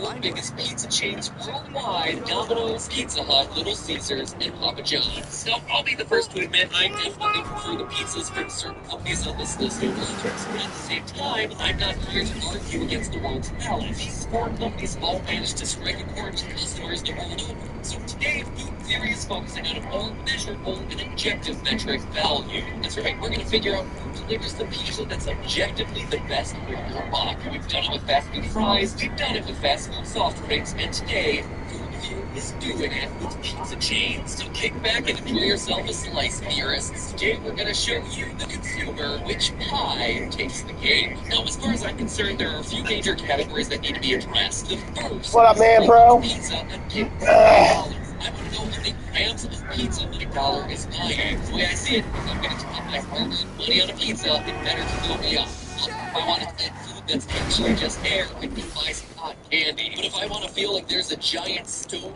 rolling around in my gut, and I do, that means it's pizza time, baby. I also want to focus on toppings. We definitely got to judge these pizza chains based on their toppings. Are they generous with the amount, or are they overcharging relative to other restaurants? It's important that we compare like-sized pizzas, and it just so happens that all 4 of our pizza chain restaurants offer a 14-inch option. So to keep things fair, we only ordered 14-inch pizzas across the board. We also stuck with each restaurant's standard pizza crust. It is to say, no deep dishes, no thick crusts, no fancy stuff. In the case of Domino's and Pizza Hut, that was their 14-inch large hand-tossed. For Little Caesars, it was the 14-inch round pizza. And at Papa John's, we went for the 14-inch large original crust. We assigned this experiment to Food Theory field researcher Amy, who you might remember as the Tootsie Pop champion and our Chuck E. Cheese dance rebel. Amy ordered the same 3 pies from each restaurant: 1 cheese pizza, 1 pepperoni pizza, and 1 pizza with extra pepperoni. Why these 3 types, you ask? Well, the cheese pizza gave us a baseline for the weight and price of each restaurant's 14-inch pizza. The pepperoni pizza gave us a sense of how much topping each pizza chain is going to add, as well as how much each chain charged for a single topping. Finally, the extra pepperoni pizzas not only gave us an additional data point on topping generosity, but also gave us a glimpse into what each pizza chain interprets an extra topping to mean. Granted, pepperonis aren't the only topping out there, but it was a good variable to isolate because all 4 chains offered it. Using a kitchen scale, Amy weighed all 12 individual pizzas. She then meticulously plucked off all the pepperonis and weighed them separately. Lastly, we recorded the takeout menu price of each pizza. We debated including the delivery fees in the price, but certain restaurants have flat delivery fees and others change the amount based on the distance they had to deliver. So to eliminate that as a variable, we just went for a flat rate pizza, no deals, no coupons, no added fees. And so with all the raw data in hand, it was time to crunch the numbers. Immediately, before even doing any calculations, a disturbing trend stood out. Almost every pepperoni pizza weighed less than the cheese pizza from that restaurant. And extra pepperoni also weighed less. Sometimes it weighed even less than the regular pepperoni toppings. And not just a little bit less, I am talking a lot of it less. Look at these numbers. Domino's, cheese, 736 grams. Pepperoni, 695 grams. Extra pepperoni, 706. Papa John's cheese pizza, 884 grams. Pepperoni, 220 grams. Extra pepperoni, even less, at 798 grams. Same thing at Pizza Hut. I mean, that is a huge difference. I'll say that when you order any of these chains, the assumption is that the cheese pizza is the base that you're getting. I love me some pizza, though. Getting us all the cheese plus the meat or veggies that you order. As such, the pizza should be getting heavier the more toppings that are getting added, but it doesn't seem to be the case. Somehow, the pizza as a whole is getting significantly lighter once you add the toppings, meaning that these restaurants are intentionally or no quietly taking away the cheese. Now, maybe this is a cost-saving measure on the part of the restaurant, but honestly, I think it actually comes down to the employees. My best guess for why this might be is that if you get a cheese pizza, there's nowhere to hide. The employee feels pressured to make sure that the whole pie is covered with topping, so you're getting a few extra handfuls of cheese sprinkled on, whereas toppings actually cover a lot of sins and holes of marinara sauce peeking out. That would explain why, at 50% of the restaurants, extra pepperoni pizzas ended up being the lightest of the three, which is, the complete opposite of what I would have expected. Anyway, that was a huge revelation, and if you happen to have any theories of your own, or you've worked at a pizza restaurant and know what's actually going on here, leave a comment down below. I'd actually love your thoughts as to what's truly going on here. You'll also notice that there was one chain that didn't have this issue, and it was Little Caesars. This was the only pepperoni pizza, all the ones that we tested, and actually outweighed the cheese. So lesson number one. Yeah, that would be weird. You're not getting a cheese pizza plus whatever's on top. As for add toppings, It's actually making me a little hungry. I'm probably going to be taking a break soon. I have been on for 3.5 hours. I actually have not really taken a break, except to change my son's butt like 3-4 times. I wouldn't even call that a break. Yet again, one-way winner, averaging a big 106 grams of pizza per dollar spent. On the restaurant was even close. Second place was Papa John's at 56.6, almost half of Little Caesars total. The second place, Pizza Hut actually placed last in this category with a mere 42.6 grams of pizza per dollar. The individual pizza that was the most cost optimized was the Little Caesars pepperoni, coming in at 131.7 grams per dollar spent. Pizza Hut's extra pepperoni, on the other hand, at just 35.5 grams of pizza per dollar, was the lowest ranked of all tested. So at this point, something is already becoming crystal clear. Little Caesars pizzas are more or less the same amount of food as their competitors, yet for some reason their prices are just way low. I mean, I'm talking half the price. The Little Caesars pepperoni pizza, for instance, cost us $5.55. And again, this is the flat rate for the pizza. No coupons, no deals, no nothing. Yeah, cool water on a mountain's pretty nice. Cold water in general, especially when it's like nice out or hot, it just hits different. Sell the same amount of food for half the price. Is it really that the quality of the pizza is just that much lower? Well, it actually turns out that there's a few reasons. For one thing, Little Caesars is a far more stripped-down operation than the other pizza chains in the experiment. Because Little Caesars doesn't offer dine-in to its customers, they actually save a ton of money on the overhead. They don't have to rent as much square footage. They don't have to hire waiters. They don't have to have on hand a bunch of dishes and silverware and sinks to wash it all.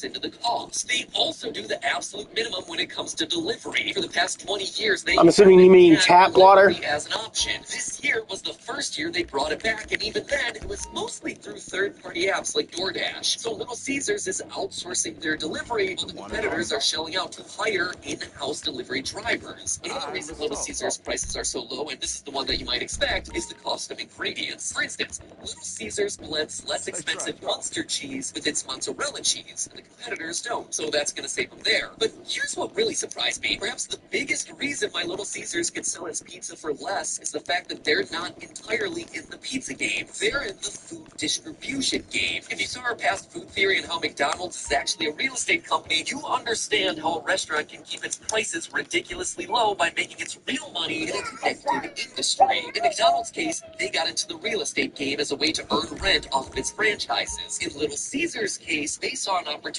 for expansion in the food distribution industry way back in the early 1970s. Like any restaurant, Little Caesars has to deal with the problem of how to get ingredients and products to its various locations. So they developed an in-house distribution network, but soon realized that the food service distribution game was maybe more lucrative than the pizza game. So Little Caesars took the distribution Talking about my body armor? into a new company today known as Blue Funtime food service distribution, which sends ingredients and other products to Little Doing Caesars. the military theme. Other companies outside. But yeah, you're right. Caesars family. Since Blue Line and That's what I've been doing. the same parent company. We got the super light, but we go with this one. Subsidized, and it helps keep their prices ridiculously low. Yeah, it's the standard armor one for aesthetic, just for looks. But of course, you want to buy the super armor, the best armor. Cheaper doesn't necessarily mean it's better, and we still haven't talked about toppings. So let's really dig into those results. We've already discussed how adding toppings loses your cheese, so that's a given across the board. But beyond that, piling them on and who's holding them back. After all, if I just wanted to eat a bunch of bread with a little bit of stuff sprinkled on it, I would have just ordered the crazy bread. So we calculated the toppings percentage by weight for each of the pepperoni and extra pepperoni pizzas. I pay PS Plus to This tells us the total weight of the pizza, how much that weight is coming from the you have a PS5? For the extra stuff on top, I want to make sure you don't have a PS5, you're not able to. The restaurant with the best overall toppings percentage was Pizza Hut, whose pepperonis accounted for an average of 17.5% of total weight. Little Caesars with just you don't have a PS5, you're not able to play with me, unfortunately. So if you love pepperoni with all your heart, then the Pizza Hut extra pepperoni pizza is the one for you. If you're on, let's see. I know I have you on my friends list. The Little Caesars pepperoni pizza had the lowest topping percentage at just 6.2%. Toppings, it would seem, is another place that Little Caesars is cutting its costs. But you can't really hate them for it because, well, they're not charging you for that. To understand why, let's look at our final category, grams of topping per dollar. Here we took God, I was about to say, I don't see you on here. I know everyone that's on my list, but yeah, you got a PS5 and you want to play and need some help or something, I'm down. I mean, we can definitely help each other. I mean, if I had someone to help me with my MC deliveries, I really just need one, maybe two other people. And I do the same for them. I have no problem being a bodyguard for a couple hours. They're adding pepperonis for $0. That's right, they're giving the pepperonis away for free. And you can't divide by 0, folks, which makes their rating in this category defy all mathematics. Honestly, it's pretty obvious that Little Caesars toppings are fewer and of a lower quality than the other 3 restaurants. Little Caesars' pepperonis are thinner, brittle, they don't have that oily texture that you'd expect from the pepperoni. Like I said before, they're definitely skipping on the number that appears on the pizza itself. But there's no if I had to make recommendations, definitely get the Kasaka, the California Heights. What's sad is, California Heights, I've had the Kasaka for years, and I just, like, in the last month, finally was able to complete it. It's just a really slow scope out setup. I really didn't understand the whole thing. But once you get past the cutscene,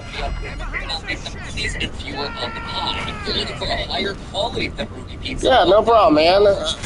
I definitely appreciate how active you are and how you tend to watch mine the most. You're probably my #1 fan. Pizza Hut tied for second, and Little Caesars is in dead last because, again, you don't really care about the toppings all that much, which means that it's not. I know originally I was Call of Duty buff, but with how it's been, especially with their anti-cheat, which is honestly kind of surprising because a few minutes ago it was feeling like Little Caesars had this thing in the bag. The reason they fell so far in the final rankings is the toppings. If you just want a cheese pizza, or if you want a pepperoni pizza but don't care too much about the amount and quality of the topping, well then Little Caesars is the clear winner, hands down, no question. But because 2 of our categories factored in the total amount of topping you're getting, both by price and weight of the pizza, their overall scores suffer. Which means that in the end, Little Caesars has to settle for a 3rd place ranking. Let's get this guy back to the safe house. Pizza Hut in second, and Papa John's well and truly in last place, neither delivering on value or on toppings. So with all the results finally being in, there's one last thing to do. United you're into pizzas with all the pepperoni toppings. Hey, that's just a theory. A food theory. Theorists, if you dug this episode, well, you're gonna love our other value optimization episodes, like our recent theory on get the best deal possible in fact.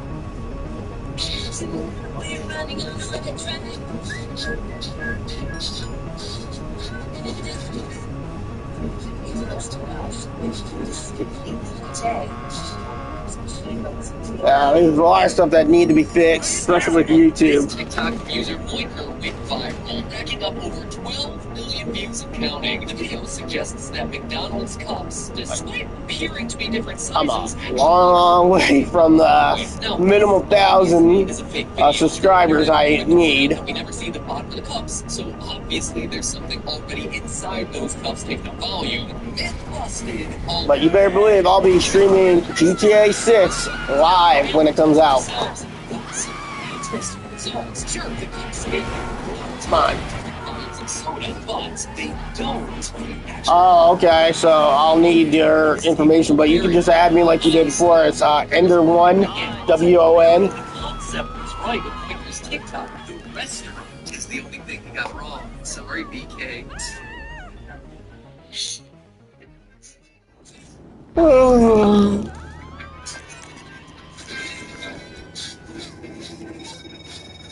Did you forget about your paper?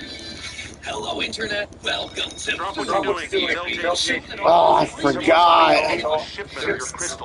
Forgot to switch back to CEO. I'm still this. Oh.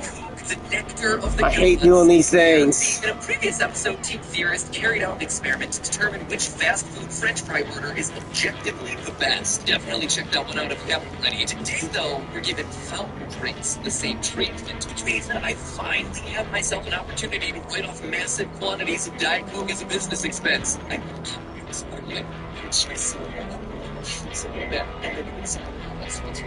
I'm just so happy that this is a big moment for me. It may come as a surprise to you to learn that of all the items on a fast food restaurant's menu, fountain drinks are generally... I'll have to constantly make a new one.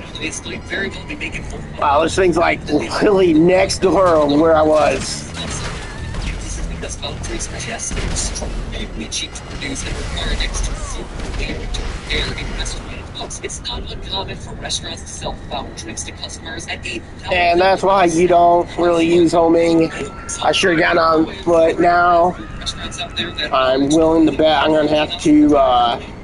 But hey, that's just the theory of food theory. Bon appetit. Thanks for subscribing. Ring the bell while you're here. That would be a great way to finish off the terrible year of 2020. Thank you so much for waiting for a new episode. But seriously, in a world where you're constantly being gouged by everyone around you, who is gouging? Yeah, I'm trying to get to 200. Right now, I'm trying to hit 75 first. Refreshing truth. We're going to show you who's serving up a deal and who's making We a go to the Crystal Factory. Decided to focus on 5 multinational drive-thru fast food chains that serve soft drinks. McDonald's, KFC, Burger King, Taco Bell, and Wendy's. Starbucks didn't make the cut because they don't serve fountain drinks. And other huge fast food chains like Subway weren't considered because their drive-thru game is, well, so hard.